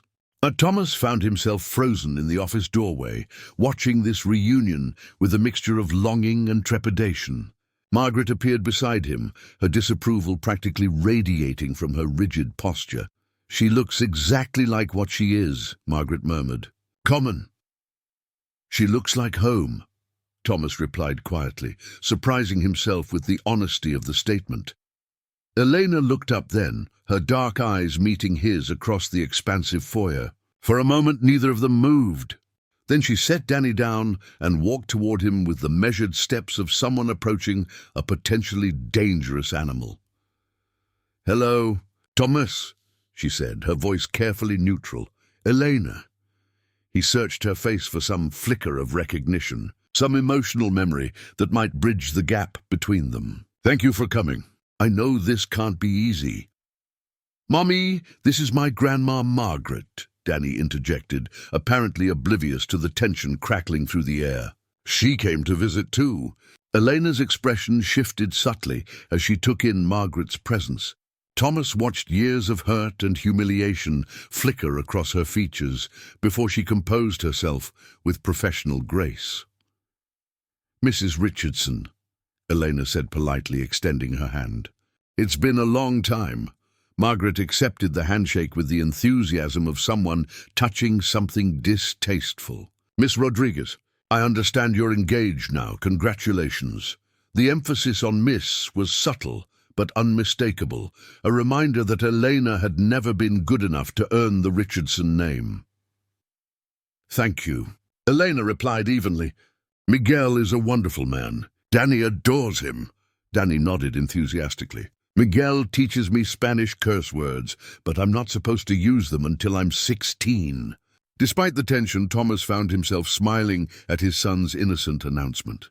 Elena caught the expression, and for just a moment her own guard dropped, revealing a glimpse of the warmth he'd seen in the old videos. Dinner should be ready soon. Marlene announced tactfully, appearing from the kitchen. "Elena, it's so good to see you, Mia." The two women embraced with genuine affection, and Thomas realized that Marlene's loyalty had been divided all these years, working for him while maintaining her friendship with Eleanor, protecting Danny's relationship with his mother, even when it meant keeping secrets. Dinner was an exercise in polite warfare. Margaret dominated the conversation with pointed questions about Eleanor's little job at the hospital and her fiancé's modest background. Elena responded with gracious professionalism, but Thomas could see the cost of maintaining her composure in the tight set of her shoulders. Danny, bless him, filled the awkward silences with chatter about school, his friends, and his excitement about Halloween costume plans. "Mommy, I want to be a paleontologist this year. Daddy's been teaching me about fossils." "Has he?" Eleanor looked at Thomas with surprise. "You never showed much interest in dinosaurs before." "I'm learning a lot of new things," Thomas said carefully. "Danny's been a good teacher." After dinner, Margaret announced she was tired and would be retiring to the guest room. As she kissed Danny goodnight, Thomas heard her whisper, "Remember what we talked about, darling. Sometimes grown-ups make mistakes, but that doesn't mean we stop loving each other." Thomas felt his jaw clench. Even now, his mother was trying to manipulate his son's emotions. Once Margaret was gone, the atmosphere in the house shifted perceptibly. Elena helped Danny with his bedtime routine, reading him 3 stories and singing a Spanish lullaby that made the little boy's eyes flutter closed with contentment. "He's missed you," Thomas said as they stood in Danny's doorway watching their son sleep. "I've missed him too," Elena replied softly. "More than you can imagine." Downstairs in the living room, with Marlene discreetly absent, Thomas and Elena finally had the conversation he'd been dreading and needing in equal measure. "I read your journal," Thomas began, "and I've seen the videos, the photos. I can see how much you loved us, how hard you tried to make it work." Elena settled into the chair farthest from him, her body language defensive. "And what? You want me to feel sorry for you because you can't remember throwing it all away?" "No," Thomas said firmly. "I want to apologize. Even though I can't remember being the man who hurt you, I can see the evidence of what I did. I chose work over family, reputation over love, my parents' approval over your happiness. I'm sorry, Eleanor. I'm profoundly, deeply sorry." Eleanor studied his face for a long moment. "You really don't remember any of it? Not the fights, not the empty promises, not the night I finally told you I was leaving?" Thomas shook his head. "But I remember being that kind of man in other contexts. Ruthless in business, controlling, always needing to win. I can imagine exactly how I would have treated our relationship, like another deal to manage rather than a partnership to nurture." "You were so different when we first met," Elena said quietly, her voice carrying a note of wistfulness. "Funny, attentive, genuinely interested in my life. You used to bring me coffee at the hospital during my breaks just because you wanted to see me smile. What changed? Your father got sick. Suddenly you had something to prove, that you were worthy of the Richardson legacy, that you could be as successful and ruthless as he was. Our relationship became inconvenient, something that made you look weak in his eyes." Thomas felt the familiar anger toward his parents, but also a deeper understanding of his own choices. "I was a coward," he said simply. "I was too afraid of losing their approval to fight for what really mattered. Do you know what the worst part was?" Elena's voice was barely above a whisper. "It wasn't the missed dinners or the cancelled dates. It was watching you look at Danny like he was an obligation instead of a gift. That little boy worshipped you, Thomas. He would wait by the window every night, convinced that this would be the night Daddy came home for bedtime stories." The image broke something inside Thomas's chest. "I failed him. I failed both of you." "Yes," Elena said simply. "You did." They sat in silence for a moment, the weight of truth settling between them. "But," Elena continued, "I've been watching you with him this weekend. The way you listen when he talks, the way you've learned about dinosaurs because he loves them, the way you tucked him in tonight. It's different. You're different. The accident changed more than just my memory, Thomas admitted. It stripped away all the pretenses, all the justifications I must have built up over the years. Now I can see clearly what matters, even if I can't remember learning it the hard way. Elena nodded slowly. Miguel says that sometimes the universe gives us exactly what we need, even when it's not what we want. Maybe losing your memory of being a bad father is giving you the chance to learn how to be a good one. What about us? Thomas asked quietly. Is there any possibility? No, Elena said firmly, but not unkindly. That chapter of our lives is over, Thomas. Too much has happened, too much pain on both sides. I love Miguel, and he loves me in a way that feels safe and chosen, not desperate and conditional. Thomas nodded, accepting the finality of her words even as they stung. I understand. But maybe we could try to be friends. For Danny's sake. Elena considered this carefully. I think Danny would like that. But it would mean really changing, Thomas. Not just for a few weeks while you recover, but permanently. Your son needs a father who shows up consistently, not one who disappears whenever business calls. I've already started making changes, Thomas said. Delegating more, setting boundaries, restructuring my role in the company. I can't promise I'll be perfect, but I can promise I'll keep trying to be better. As Elena prepared to leave for her hotel, Danny appeared at the top of the stairs in his pajamas. "Mommy, are you leaving already?" he asked, his voice small and disappointed. "Just for tonight, baby. I'll be back tomorrow and we'll spend the whole day together. Will you come back for my birthday next month? And Christmas? And maybe Easter?" Elena glanced at Thomas, who nodded encouragingly. "I think we can work something out," she said. "Daddy and I are going to try to be better at sharing you. Like joint custody?" Danny asked, apparently having absorbed more legal terminology than any 5-year-old should know. "Something like that," Elena laughed, and the sound filled the house with warmth it hadn't held in years. As Thomas watched Elena drive away, he felt a complex mixture of emotions. Grief for what they'd lost, guilt for his role in the destruction, but also hope for what they might build in its place. Not a romantic relationship, but something perhaps more valuable, a true partnership in raising the little boy who deserved both his parents' love. Upstairs, Margaret Richardson lay awake in the guest room, her mind already working on ways to prevent this reconciliation from undermining the careful control she'd helped establish over her son's life. But for the first time since his accident, Thomas Richardson fell asleep, feeling like he might actually deserve the second chance he'd been given. The crisis began on a Tuesday morning. 3 days after Eleanor's return to Boston, Thomas was in his office, reviewing quarterly reports while Danny played quietly with his dinosaurs nearby.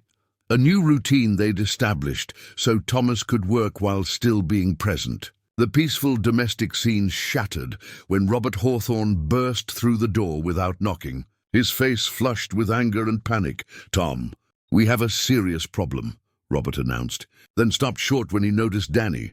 "Maybe the kid should—" "Danny stays," Thomas said firmly, closing his laptop. "Whatever this is, we can discuss it appropriately." Robert's jaw tightened. "Fine. The board called an emergency meeting for Thursday. Morrison from First National is pulling our credit line, effective immediately. The Henderson deal in Seattle collapsed because you missed 3 critical conference calls last week. And James Whitfield is making a play for a hostile takeover." Thomas felt his stomach drop. James Whitfield was a corporate raider, known for dismantling companies and selling them for parts. How much does he control? 17% as of yesterday.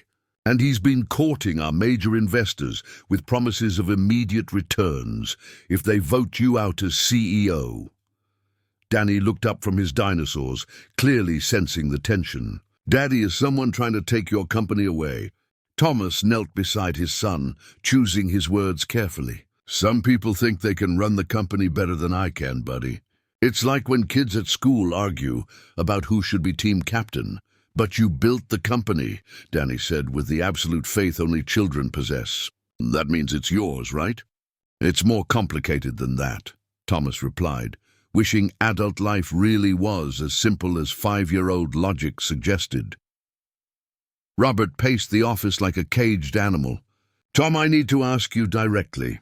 Are you mentally competent to run this company? Because if you're not, we need to step aside gracefully before Whitfield destroys everything we've built. The question hung in the air like a physical presence. Thomas looked at his son, who was watching the exchange with wide, worried eyes, then back at his oldest friend and business partner. My cognitive abilities are fine when it comes to business, Robert. You've seen the Henderson projections I completed, the Morrison restructuring plan, the quarterly analysis. But you missed 3 conference calls because you were at Danny's soccer game, Robert interrupted. You delegated the Seattle oversight to Sarah Chen without consulting the board. You've restructured your entire work schedule around a 5-year-old's bedtime routine. And is the company suffering as a result? Thomas asked pointedly. Robert hesitated. Not operationally, but investor confidence is shaken. They're questioning your priorities, your judgment. My priorities, Thomas said slowly, have never been clearer. The conversation was interrupted by Margaret Richardson sweeping into the office, her expression thunderous. Behind her trailed a man Thomas didn't recognize, tall, silver-haired, wearing an expensive suit that screamed corporate lawyer. Thomas, we need to talk, Margaret announced. Daniel, go find Marlene. The grown-ups need privacy. Actually, I'd like Danny to stay, Thomas said, his voice carrying a warning edge. This is his home. Margaret's eyes flashed with irritation. Don't be ridiculous.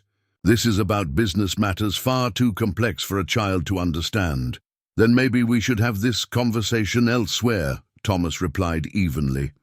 The lawyer stepped forward. Mr. Richardson, I'm Harold Pemberton from Cromwell, Harris & Associates. Your parents have retained our services to explore options for protecting your business interests during your recovery period.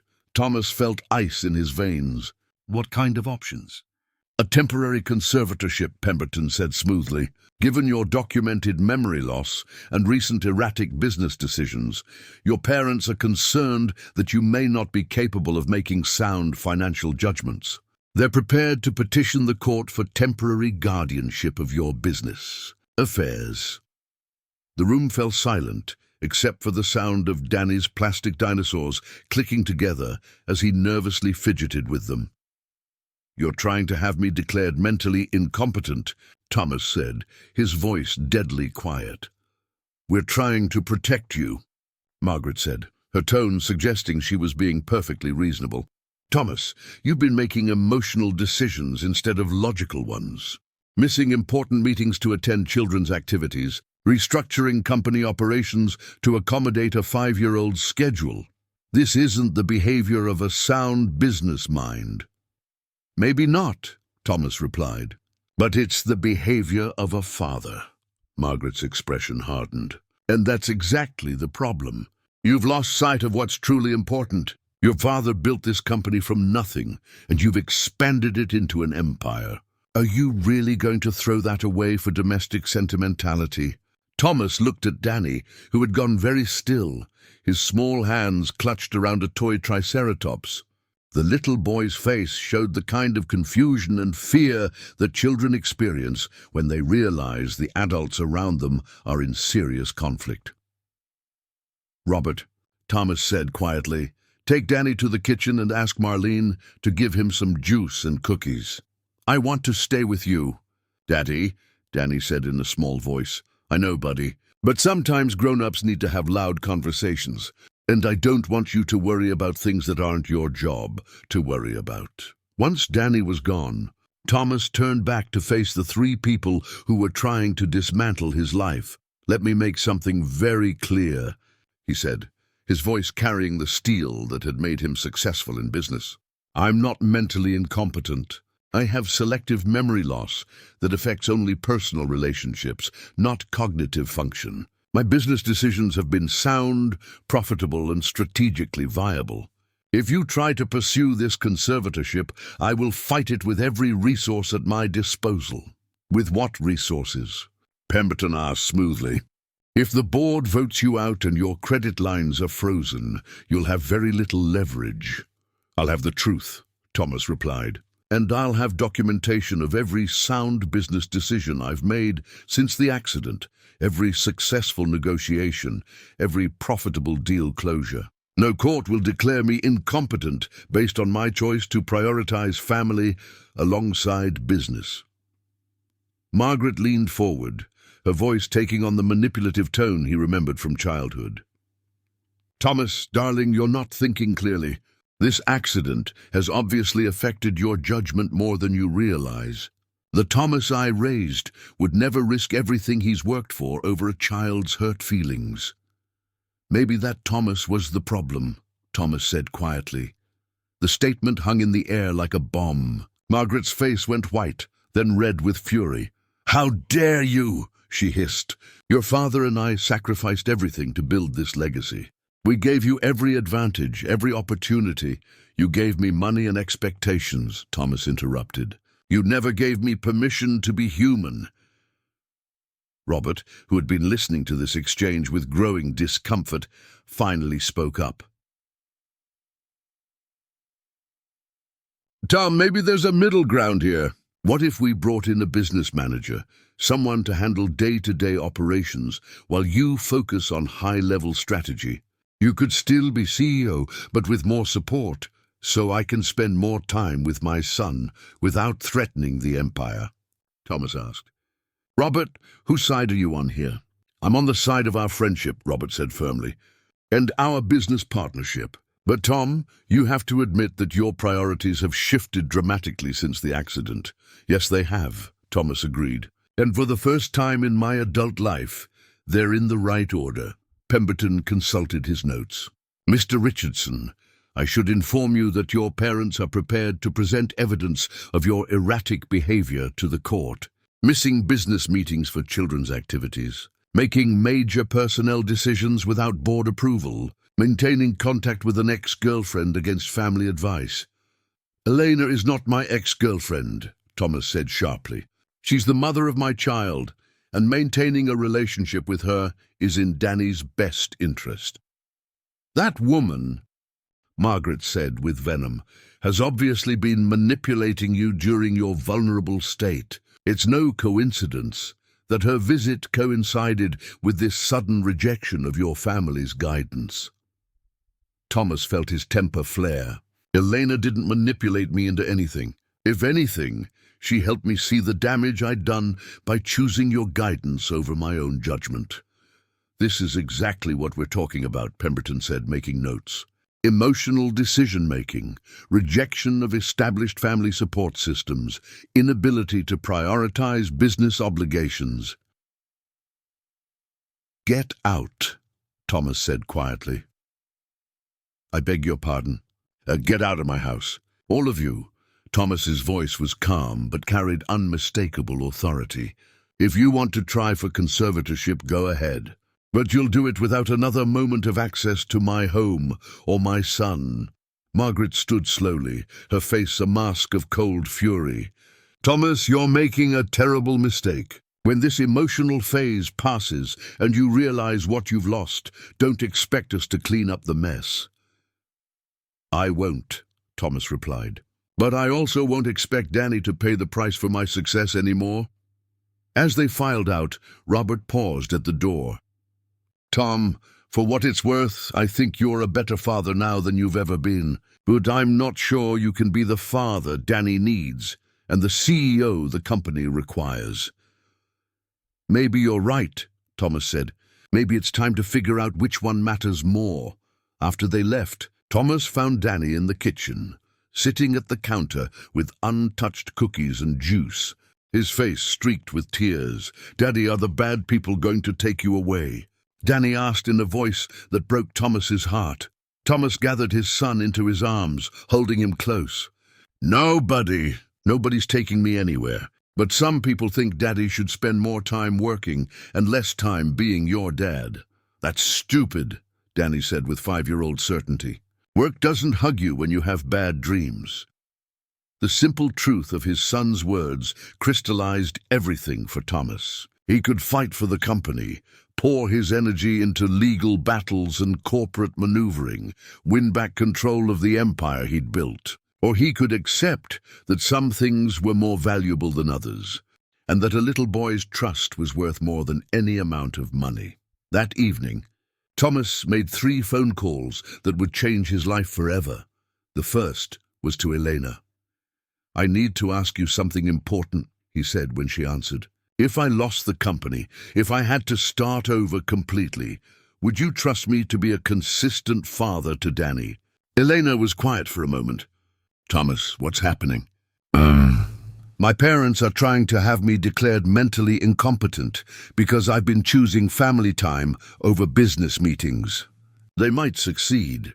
And you're thinking about what? Walking away from the company you built?" "I'm thinking about what Danny needs more. A father who's constantly fighting to maintain control of a business empire. Or a father who's present and available even if he's not wealthy."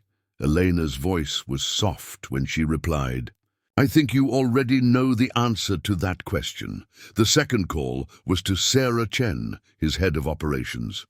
"Sarah, how would you feel about becoming interim CEO of Richardson Dynamics?" Thomas, what's going on?" "I'm about to make the most important business decision of my life," he said. "And for once, it's not really about business at all." The third call was to James Whitfield himself. "Whitfield," the corporate raider answered curtly. "James, it's Thomas Richardson. I understand you're interested in acquiring my company." "Richardson, I thought you were fighting the takeover." "I was," Thomas said, looking through his office window at Danny and Marlene building a blanket fort in the living room. "But I've reconsidered. Let's talk terms." As he hung up the phone, Thomas felt something he hadn't experienced since before the accident, complete certainty about his priorities. The company had given him wealth and status, but it had cost him his family. Now he had a chance to reverse that equation. He was about to discover whether love really was more valuable than money. The boardroom at Richardson Dynamics had never felt more like a courtroom. Thomas sat at the head of the polished mahogany table, flanked by his attorney, David Martinez, a family law specialist he'd hired specifically because he understood that this wasn't really about business anymore. Across from him, the board members looked like mourners at a funeral, their faces reflecting a mixture of disappointment, confusion, and barely concealed greed. James Whitfield occupied the chair that had once belonged to Thomas's most trusted advisor, his predatory smile suggesting a man who'd already mentally redecorated the executive offices. Margaret and Richard Richardson sat like stone monuments to disapproval, their silence more damning than any words could have been. "Gentlemen, ladies," Thomas began, his voice steady despite the magnitude of what he was about to announce. "I've called this emergency board meeting to discuss the future of Richardson Dynamics. As you know, there have been questions raised about my competence to continue as CEO following my accident." Morrison from First National leaned forward eagerly. "Thomas, we're all concerned about the company's direction since your incident. The missed meetings, the reorganization without board approval, the delegation of critical operations. Were all sound business decisions," Thomas interrupted smoothly. "Sarah Chen's handling of the Seattle expansion has exceeded projections by 15%. The restructured management system has actually increased efficiency across all departments. And the missed meetings you're referring to were non-critical conference calls that I appropriately delegated to qualified staff." Whitfield's smile widened. "Then why are we here, Richardson? If everything's so perfect, why the dramatic boardroom gathering?" Thomas took a deep breath, thinking of Danny at home with Marlene, probably working on his Halloween costume, a paleontologist outfit complete with a pith helmet and magnifying glass. "Because I've realized that perfection in business and perfection in life aren't the same thing, and I've decided which one matters more." He stood, walking to the wall of windows that overlooked downtown Hartford. 20 floors below, people moved through their daily lives, parents picking up children from daycare, couples holding hands as they walked to dinner, families that prioritized time together over quarterly profits. I'm resigning as CEO of Richardson Dynamics, effective immediately. The silence that followed was deafening. Then everyone started talking at once. Thomas, you can't be serious. This is exactly what we were afraid of. The stockholders will panic. Have you lost your mind? Thomas raised his hand, and his voice cut through the chaos with the authority of someone accustomed to command. However, I'm not walking away empty-handed. I'm selling my controlling interest to Mr. Whitfield for $73 million, significantly below market value, but with conditions. Whitfield's expression shifted from triumph to wariness. What kind of conditions? First, no employee layoffs for 18 months. Second, Sarah Chen becomes CEO with a 5-year contract and full operational control. Third, the Seattle expansion proceeds as planned with current staff. Fourth, Marlene Santos receives a $500,000 retention bonus and promotion to executive assistant to the CEO. You can't dictate terms like that, one of the board members protested. You're the one walking away. I'm the one with 51% controlling interest, Thomas replied calmly. I can sell to whoever I want, under whatever conditions I choose. Mr. Whitfield, do you accept these terms? Whitfield's eyes narrowed as he calculated. Even with the conditions, acquiring Richardson Dynamics for $73 million was a steal. I accept. Margaret Richardson finally found her voice. Thomas James Richardson, this is insanity. You're throwing away everything your father built, everything we worked for. I'm choosing what Dad never could, Thomas said quietly. I'm choosing my son over my empire. Richard Richardson, who had been silent throughout the meeting, slowly stood. At 72, he looked every one of his years, his face etched with disappointment and something that might have been regret. You're making the biggest mistake of your life, he said, his voice carrying the weight of generational expectations. Maybe, Thomas replied. But it's my mistake to make, and maybe it's not a mistake at all. The legal formalities took 3 hours. Papers were signed, stock certificates transferred, bank accounts restructured. By 6 p.m., Thomas Richardson was no longer the CEO of Richardson Dynamics. He was also $73 million richer, which would provide more than enough financial security for him and Danny for the rest of their lives. As he drove home through the quiet streets of Greenwich, Thomas felt something unexpected: relief. The weight of constant pressure, of never-ending responsibility, of trying to live up to his father's impossible standards. It was gone. For the first time in his adult life, his time was truly his own. He found Danny in the kitchen with Marlene, both of them covered in flour and chocolate chips from what appeared to be a cookie-making explosion. "Daddy!" Danny launched himself into Thomas's arms, leaving floury handprints on his business suit. "We made cookies for your important meeting. Did the mean people try to take your company away?" "Nobody took anything away, buddy," Thomas said, spinning his son around. "I made a decision, a really important decision." "What kind of decision?" Thomas set Danny down and knelt to his eye level. "I decided that being your daddy is more important than running a big company. So I'm not going to be the boss of the company anymore." Danny's eyes went wide. "Does that mean you'll be home more?" "It means I'll be home a lot more. We can go to the park whenever you want. I can come to all your soccer games, and we can have breakfast together every morning. Even on school days, especially on school days." Danny threw his arms around Thomas's neck with such enthusiasm that they both nearly toppled over. "This is the best day ever. Can we call Mommy and tell her?" "Absolutely."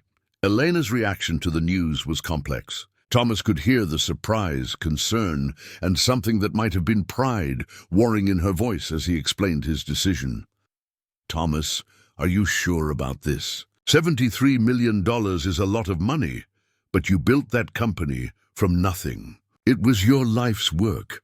No, Thomas said, watching Danny demonstrate his latest dinosaur facts to Marlene. This is my life's work. The company was just a job that got out of hand. And your parents, how did they take the news? Thomas was quiet for a moment. I think I may have lost them permanently. My mother looked at me like I was a stranger, and my father, I've never seen him so disappointed. I'm sorry, Elena said, and her sympathy sounded genuine. I know how much their approval meant to you. It did. But it shouldn't have meant more than Danny's well-being. I spent 5 years trying to earn my father's respect by becoming him. It took losing my memory to realize that becoming him was the last thing I should want. Elena was quiet for a moment. You know, the Thomas I fell in love with 6 years ago was a lot like the man you're becoming now. Maybe the accident didn't just take away your memories. Maybe it gave you back yourself. That evening, as Thomas helped Danny with his bath and bedtime routine, his son peppered him with questions about the future. Will we still live in this big house? And if you want to. We can afford to keep it, or we could find somewhere smaller and cozier if you'd prefer. Can we get a dog? Dirty-il, c'est-il. We can definitely get a dog. What kind would you like? A big one that can play fetch but also cuddle on the couch. And maybe one that's good with kids, in case other kids come over to play. Thomas smiled at his son's practical considerations. That sounds perfect. And Daddy? Can Mommy come visit more often? I know she has Miguel now, but I still miss her a lot. I'm sure we can arrange more visits. And maybe we can visit her in Boston sometimes too. As Thomas tucked Danny into bed, his son looked up at him with the serious expression he wore when processing big concepts. Daddy, are you sad about losing your company? Thomas considered the question carefully. A little bit, buddy. It's hard to let go of something you worked on for so long. But I'm much happier about gaining something more important. What did you gain? Time with you. And the chance to be the kind of father you deserve. Danny smiled sleepily. I like this version of you better anyway. The old daddy was always busy thinking about work stuff. This daddy thinks about me. As Thomas turned off the light and headed downstairs, he found Marlene waiting in the kitchen with a cup of coffee and a concerned expression. Mr. Richardson, I need to ask, what happens to me now? With the company sold and everything changing, Marlene, you have a $500,000 bonus coming from the sale, plus whatever salary Mr. Whitfield offers as executive assistant to the new CEO. But I was hoping you might consider a different option. What kind of option? Danny is going to need consistency and support as we navigate this new life. Would you consider staying here as our family manager? Full salary, benefits, and your own apartment above the garage that we'll renovate however you want it. You'd help with Danny, coordinate his activities, manage the household, but most importantly, you'd be the family anchor you've always been. Marlene's eyes filled with tears. You want me to stay? Marlene, you're the one person who never gave up on either of us. You saved Elena's belongings when everyone else wanted them destroyed. You protected Danny's relationship with his mother when it would have been easier to stay silent. You've been more of a parent to him than I was for the first 4 years of his life. We need you.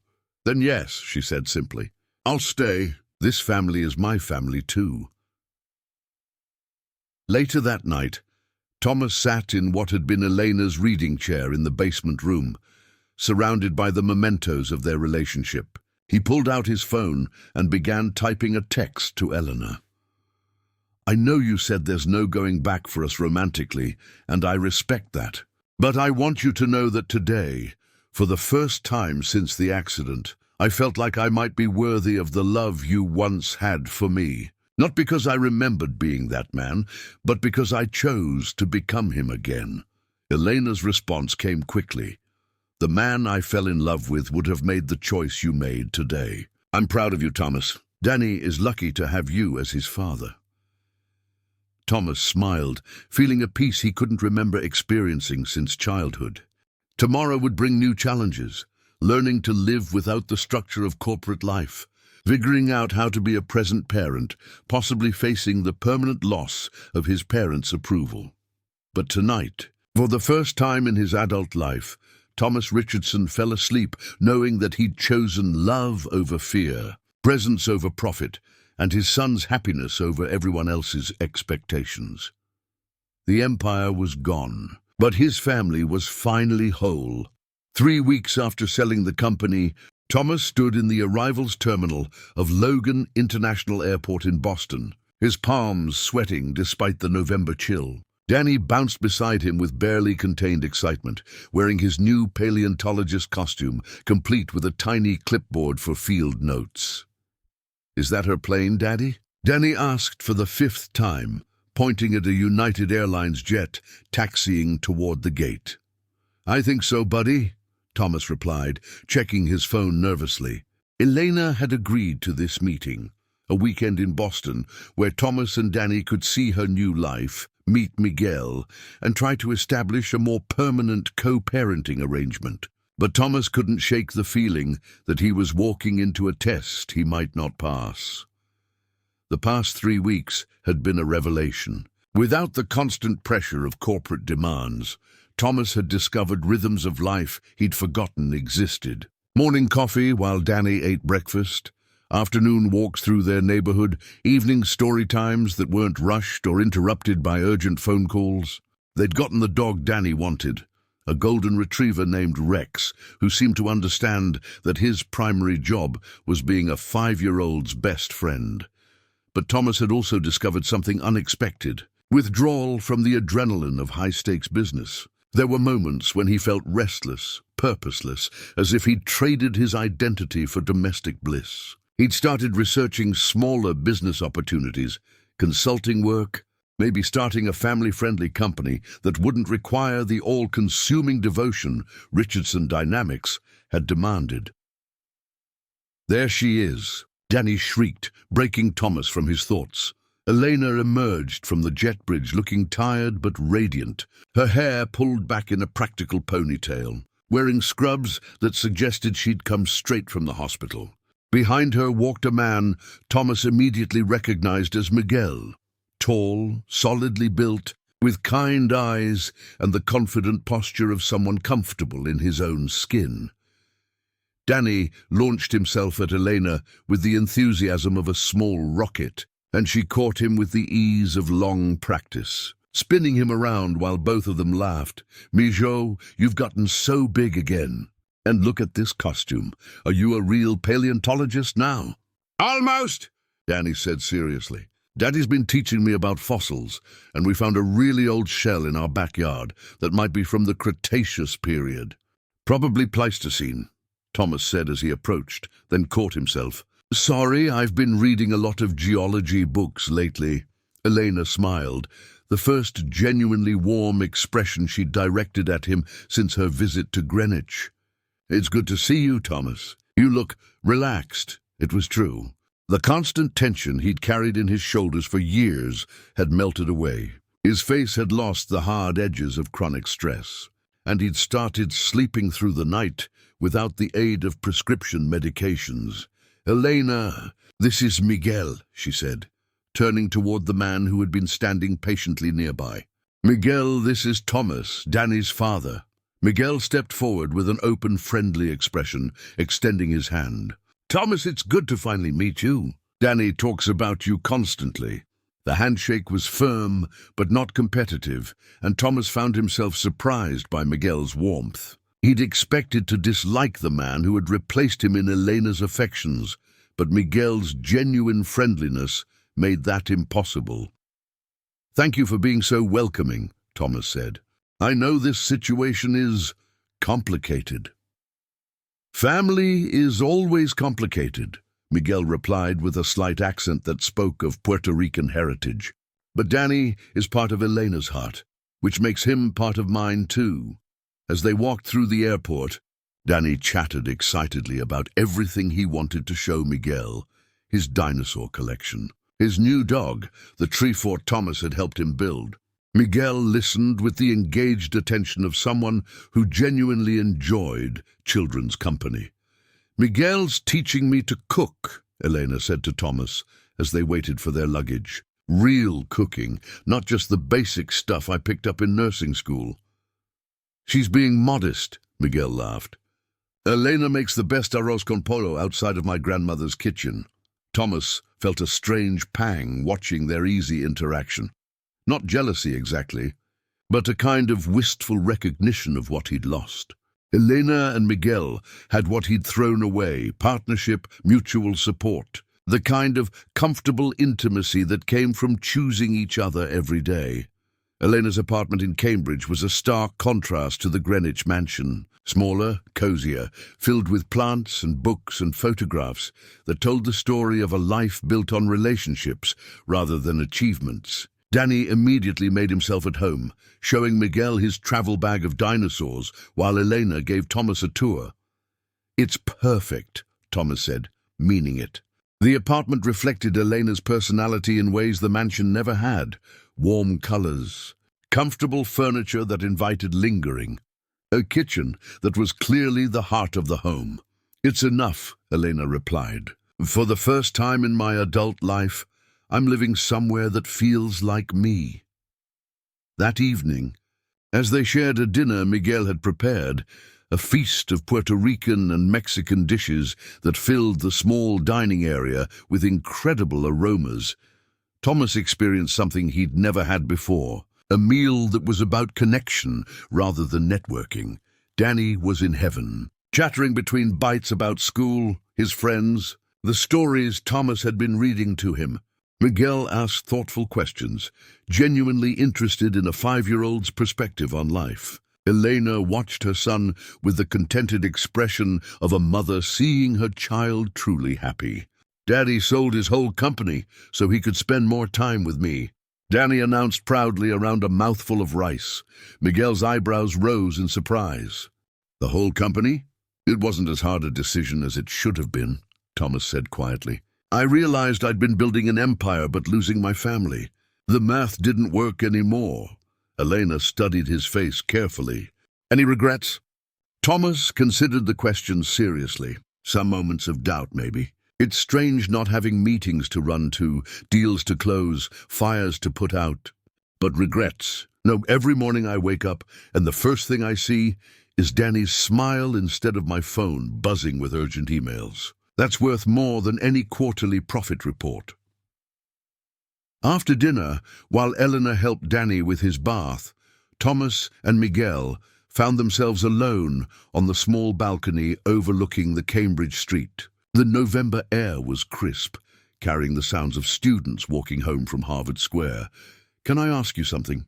Miguel said, his tone carefully neutral. "Sure." "Elena doesn't talk much about your relationship, but I can see it still affects her. She's happy now, genuinely happy, but there's still some hurt there." "Some caution," Thomas nodded, appreciating Miguel's directness. "I was a terrible partner to her. Chose work over family, my parents' approval over her happiness. I don't remember the specific moments, but I can see the pattern in everything I found. Emails, calendars, financial records. I systematically prioritized everything else over the people who mattered most. And now I'm trying to figure out how to be the father Danny deserves, and maybe, if she'll let me, the co-parent Elena can trust." Miguel was quiet for a moment, studying Thomas's face. "Elena's been hurt badly, not just by you, but by her own family when she was younger. Parents who thought education was wasted on daughters. Relatives who said she was getting above herself by becoming a nurse. She's built a life here based on her own worth, not on what others expect from her." "I understand," Thomas said. "I'm not trying to win her back if that's what you're worried about. I can see how happy you make her, how good you are for each other. I just want to be someone she can trust with Danny's well-being." Miguel nodded slowly. "She wants that too. But trust, once broken, takes time to rebuild." "I have time," Thomas replied. "For the first time in my adult life, I actually have time." The next day brought the real test. Elena had arranged for them to spend the afternoon at the Children's Museum, followed by dinner at Miguel's family home in Southie. As they walked through the interactive exhibits, Thomas watched Elena and Miguel with Danny and saw what healthy co-parenting could look like. Miguel didn't try to replace Thomas as Danny's father, but he also didn't step aside when Danny needed guidance or comfort. When Danny scraped his knee on a playground structure, Miguel cleaned the wound with gentle efficiency, while Elena distracted him with silly jokes. When Danny got frustrated trying to build a tower in the construction zone, Miguel knelt beside him and offered patient suggestions without taking over the project. He's good with kids. Thomas observed to Elena as they watched Miguel help Danny navigate a rope climbing structure. He's a pediatric surgeon, Elena replied. He chose medicine because he wanted to help children, not because it was expected of him or because it would make him wealthy. The implication was clear. Miguel had chosen his profession for the right reasons, unlike Thomas, who had built his empire largely to prove himself worthy of his father's approval. At Miguel's family home that evening, Thomas experienced something completely foreign to his upbringing, a large, boisterous family dinner where children were not seen and not heard, but actively included in every conversation. Miguel's parents, siblings, nieces and nephews welcomed Thomas and Danny with the easy warmth of people accustomed to expanding their circle. Danny was in his element, playing with kids of various ages while the adults talked around the dinner table. Thomas found himself drawn into conversations about teaching, construction work, social services, honest jobs done by people who measured success by different metrics than quarterly profits. "So you sold your business to spend more time with your son?" Miguel's mother, Carmen, asked in accented but perfect English. "Yes, ma'am." Carmen nodded approvingly. "Good. Money comes and goes, but children grow up only once. You cannot buy back lost time." The simple wisdom hit Thomas with unexpected force. These people, teachers, mechanics, nurses, social workers, understood something his wealthy family had forgotten, that relationships were the only wealth that truly mattered. As the evening wound down, and Danny fell asleep on the couch surrounded by his new cousins, Eleanor pulled Thomas aside. "I want to talk to you about something," she said, her voice serious but not unkind. They stepped onto the back porch, where strings of lights created a warm glow against the November darkness. "Thomas, I can see the changes in you, the way you are with Danny, the way you listen when people talk, the way you've restructured your entire life around being present. It's who I always hoped you could be." But Thomas sensed there was more coming. "But I need to know this isn't temporary. I need to know that when the novelty of domestic life wears off, when you start missing the adrenaline of big business deals, you won't revert to the man who put everything else before his family." Thomas considered her words carefully. "Elena, I can't promise I'll never be tempted by professional opportunities, or that I'll never make mistakes as a parent. But I can promise that I'll never again make choices that put Danny's emotional needs second to my career ambitions." "How can you be sure?" "Because I've seen what that cost me. Not just you, but Danny's trust, my own sense of purpose, my ability to sleep at night without medication. I built an empire that made me wealthy but left me empty. I'm not going back to that." Eleanor studied his face in the soft light. "Miguel thinks you've changed fundamentally. He says grief and trauma can sometimes strip away everything that isn't essential, leaving only what truly matters. What do you think?" Elena was quiet for a long moment.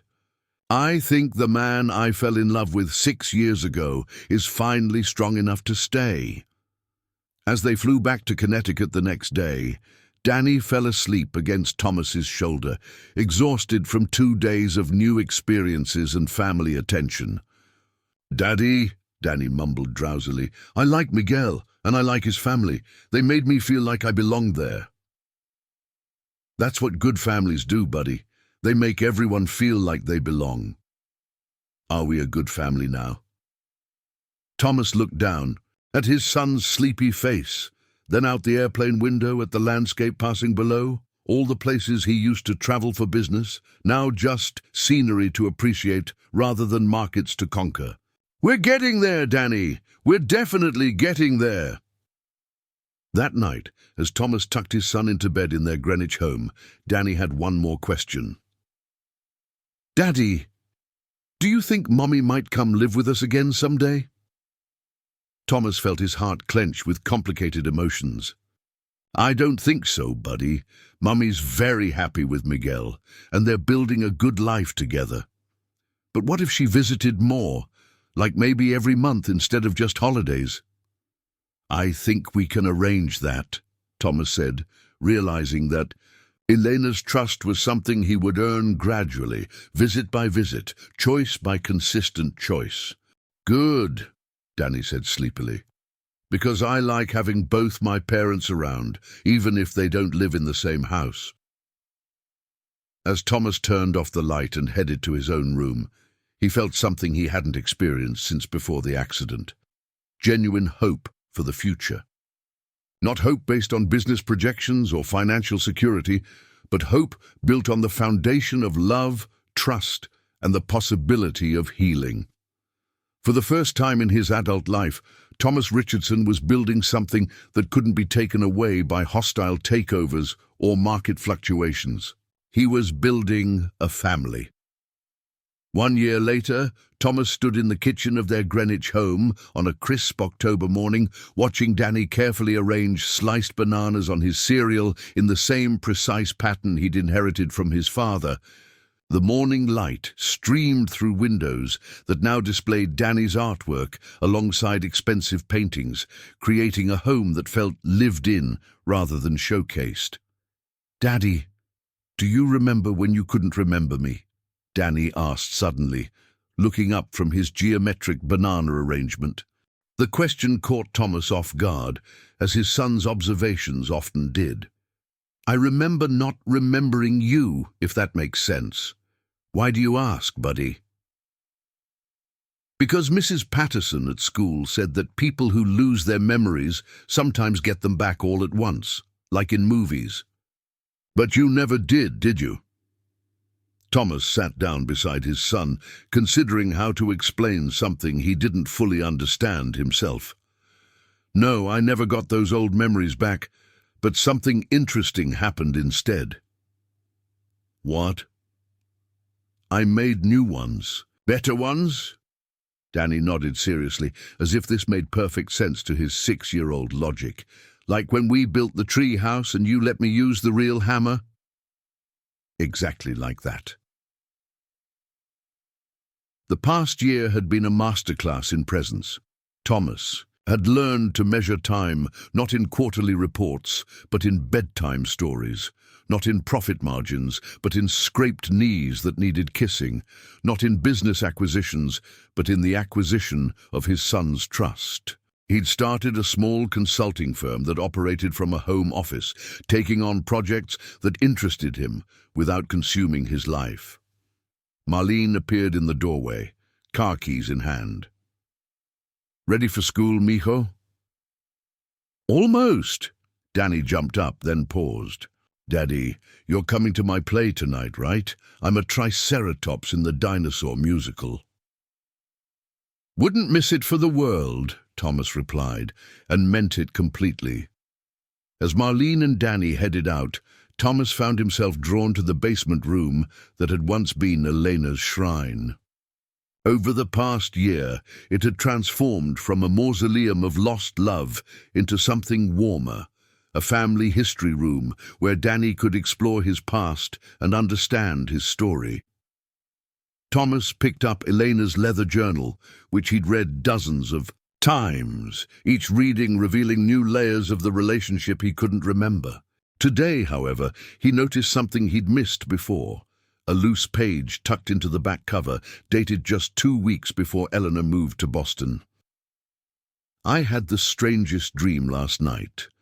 Thomas and I were old, sitting on a porch swing, watching Danny graduate from college. In the dream, we weren't together romantically, but we were still family, connected by love for our son and respect for each other. When I woke up, I realized that might be the best possible outcome for all of us. Not the fairy tale I once wanted, but something real and sustainable and good. Thomas smiled, recognizing the wisdom in Elena's words. Their relationship had evolved into exactly what she'd dreamed. Not romantic love, but something deeper and more reliable.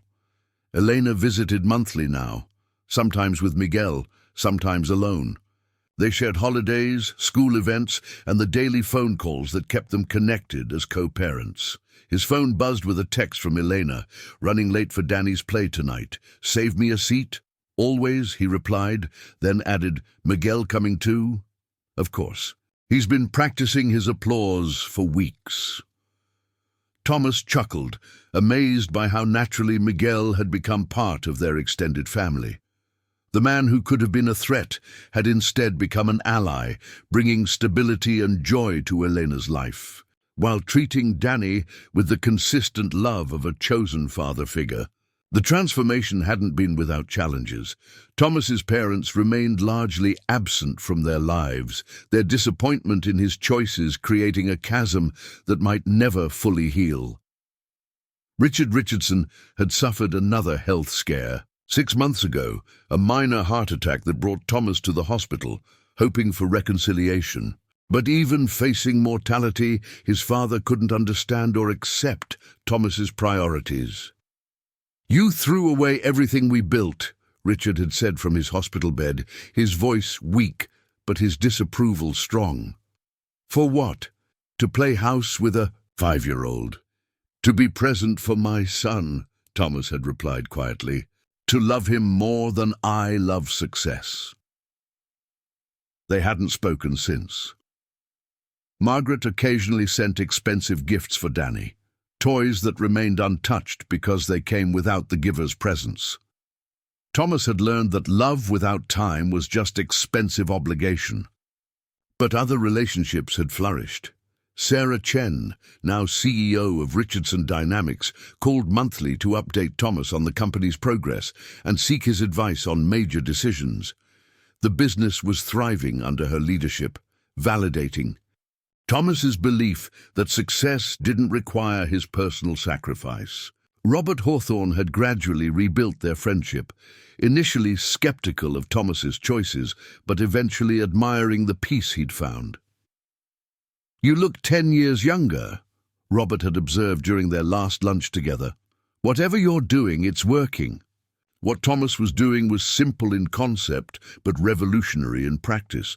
He was choosing presence over productivity, depth over breadth, love over fear. That evening, the elementary school auditorium filled with the chaos of a children's musical production. Thomas arrived early to secure good seats, watching parents stream in with cameras and flowers, their faces bright with anticipation for their children's performances. Elena and Miguel arrived just as the lights dimmed, sliding into the seats Thomas had saved. Elena looked radiant in a simple blue dress, her hand intertwined with Miguel's, both of them carrying bouquets for Danny. "How nervous is he?" Elena whispered as the curtain rose. "Surprisingly calm," Thomas replied. "He's been practicing his roar for weeks." The musical was charmingly amateur, 6-year-olds in cardboard dinosaur costumes, singing slightly off-key songs about the Mesozoic era. But when Danny appeared as a triceratops, delivering his solo about herbivore, eating habits with complete seriousness, Thomas felt his chest swell with pride. "That's our boy," Elena murmured. And Thomas noticed she'd said "our" without thinking about it. After the performance, they found Danny backstage, still in his costume, his face flushed with excitement and accomplishment. "Did you see me, Daddy? Did you hear my solo?" Mrs. Patterson said, "I projected my voice really well." "You were magnificent," Thomas said, lifting his son into his arms, despite the bulky costume. "A paleontologist and a performer." Elena hugged them both, the three of them creating a moment of family connection that felt natural and right. Miguel hung back slightly, understanding his role in Danny's life, without needing to claim territory that wasn't his. "Group photo?" Miguel suggested, pulling out his phone. "This is definitely a memory worth preserving." As they posed together, Thomas, Elena, Danny still in his dinosaur costume, and Miguel, who had become family by choice rather than blood, Thomas felt something shift in his chest. Not memory returning, but something even more valuable, complete acceptance of who they were now, rather than grief for who they'd been before. Later that night, after Danny had been tucked into bed with his costume carefully hung in the closet and his programs from the play already taped to his bedroom wall, Thomas found himself back in the basement room. This time, however, he wasn't looking backward with regret, but forward with hope. He pulled out a new journal, his own, not Elena's, and began to write. October 15th, 1 year and 12 days since the accident that changed everything. Danny was brilliant tonight, completely confident on stage. Elena and Miguel stayed for dinner afterward, and we all sat around the kitchen table like the family we've become. Not the family I lost, but the family we chose to build. I've been thinking about memory lately. The doctor said I might never recover what I lost, and for months I grieved those missing years. But tonight I realized something. Maybe the accident didn't take away my memories. Maybe it gave me the gift of starting fresh. The man I was before loved Danny in theory, but failed him in practice. He loved Elena conditionally and lost her to his own ambition. He built an empire, but couldn't sustain a family. The man I am now loves imperfectly but consistently. I make mistakes, but I show up to repair them. I'm not as wealthy as I once was, but I'm infinitely richer in the ways that matter. Danny asked me this morning if I wish I could remember our early years together. The honest answer is yes. I would love to remember his first steps, his first words, the bedtime stories I apparently read but can't recall. But I wouldn't trade those lost memories for the relationship we have now. We are not the family we were. We are the family we became. Thomas closed the journal and headed upstairs, pausing outside Danny's room to listen to his son's peaceful breathing. Tomorrow would bring new challenges, new opportunities to choose love over convenience, presence over productivity. Elena was flying back to Boston, but she'd return for Thanksgiving. Miguel had invited them all to his parents' house for Christmas. Thomas's consulting business was growing steadily, providing financial security without consuming his life. Most importantly, Danny was thriving. His grades were excellent, his friendships were genuine, and his trust in his father was complete. The little boy, who had once waited by windows for a father who rarely came home, now took for granted that Daddy would be there for breakfast, for bedtime, for everything in between. As Thomas reached his own bedroom, he caught sight of himself in the mirror and paused. The man looking back at him was different from the one who had awakened in the hospital 13 months ago. This man had lines around his eyes from smiling rather than stress, relaxed shoulders instead of rigid tension, and something in his expression that had been missing for years: contentment. His phone buzzed with a final text of the day from Elena. "Thank you for tonight. Watching you with Danny, seeing how present you are, seeing how happy he is, it's everything I hoped for when I made the hardest decision of my life 3 years ago." Thomas typed back, "Thank you for giving me the chance to become the father he deserves. You already were. You just had to remember how." Thomas smiled, understanding finally that Elena was right. The capacity for love, for presence, for putting family first, it had always been there. The accident hadn't given him new qualities. It had simply stripped away everything that wasn't essential, leaving only what mattered most. As he settled into bed, Thomas Richardson felt something he had never experienced in his driven, successful, constantly achieving life, complete peace with who he was and where he belonged. Tomorrow, Danny would wake up secure in his father's love, Elena would continue building her happy life with Miguel while co-parenting with grace and wisdom. Marlene would continue being the family anchor who had held them all together during the darkest times. And Thomas would continue learning that the best kind of success wasn't measured in quarterly reports or stock prices, but in a 6-year-old's laughter, in bedtime stories read without distraction, in the simple daily choice to show up for the people who mattered most. Accident had taken away his memory of being Danny's father, but it had given him the chance to learn how to be Danny's dad. In the quiet of his bedroom, surrounded by the peaceful sounds of his sleeping family, Thomas Richardson finally understood that some gifts only come disguised as losses, and some kinds of forgetting lead to the most important kind of remembering. Leave your like, subscribe to the channel, hit the notification bell, and if you watched all the way to here, comment "I watched all the way through" and leave your opinion about this story. Oh, and don't forget to watch the next video that appears on the end screen. It's really exciting for those of you who are watching.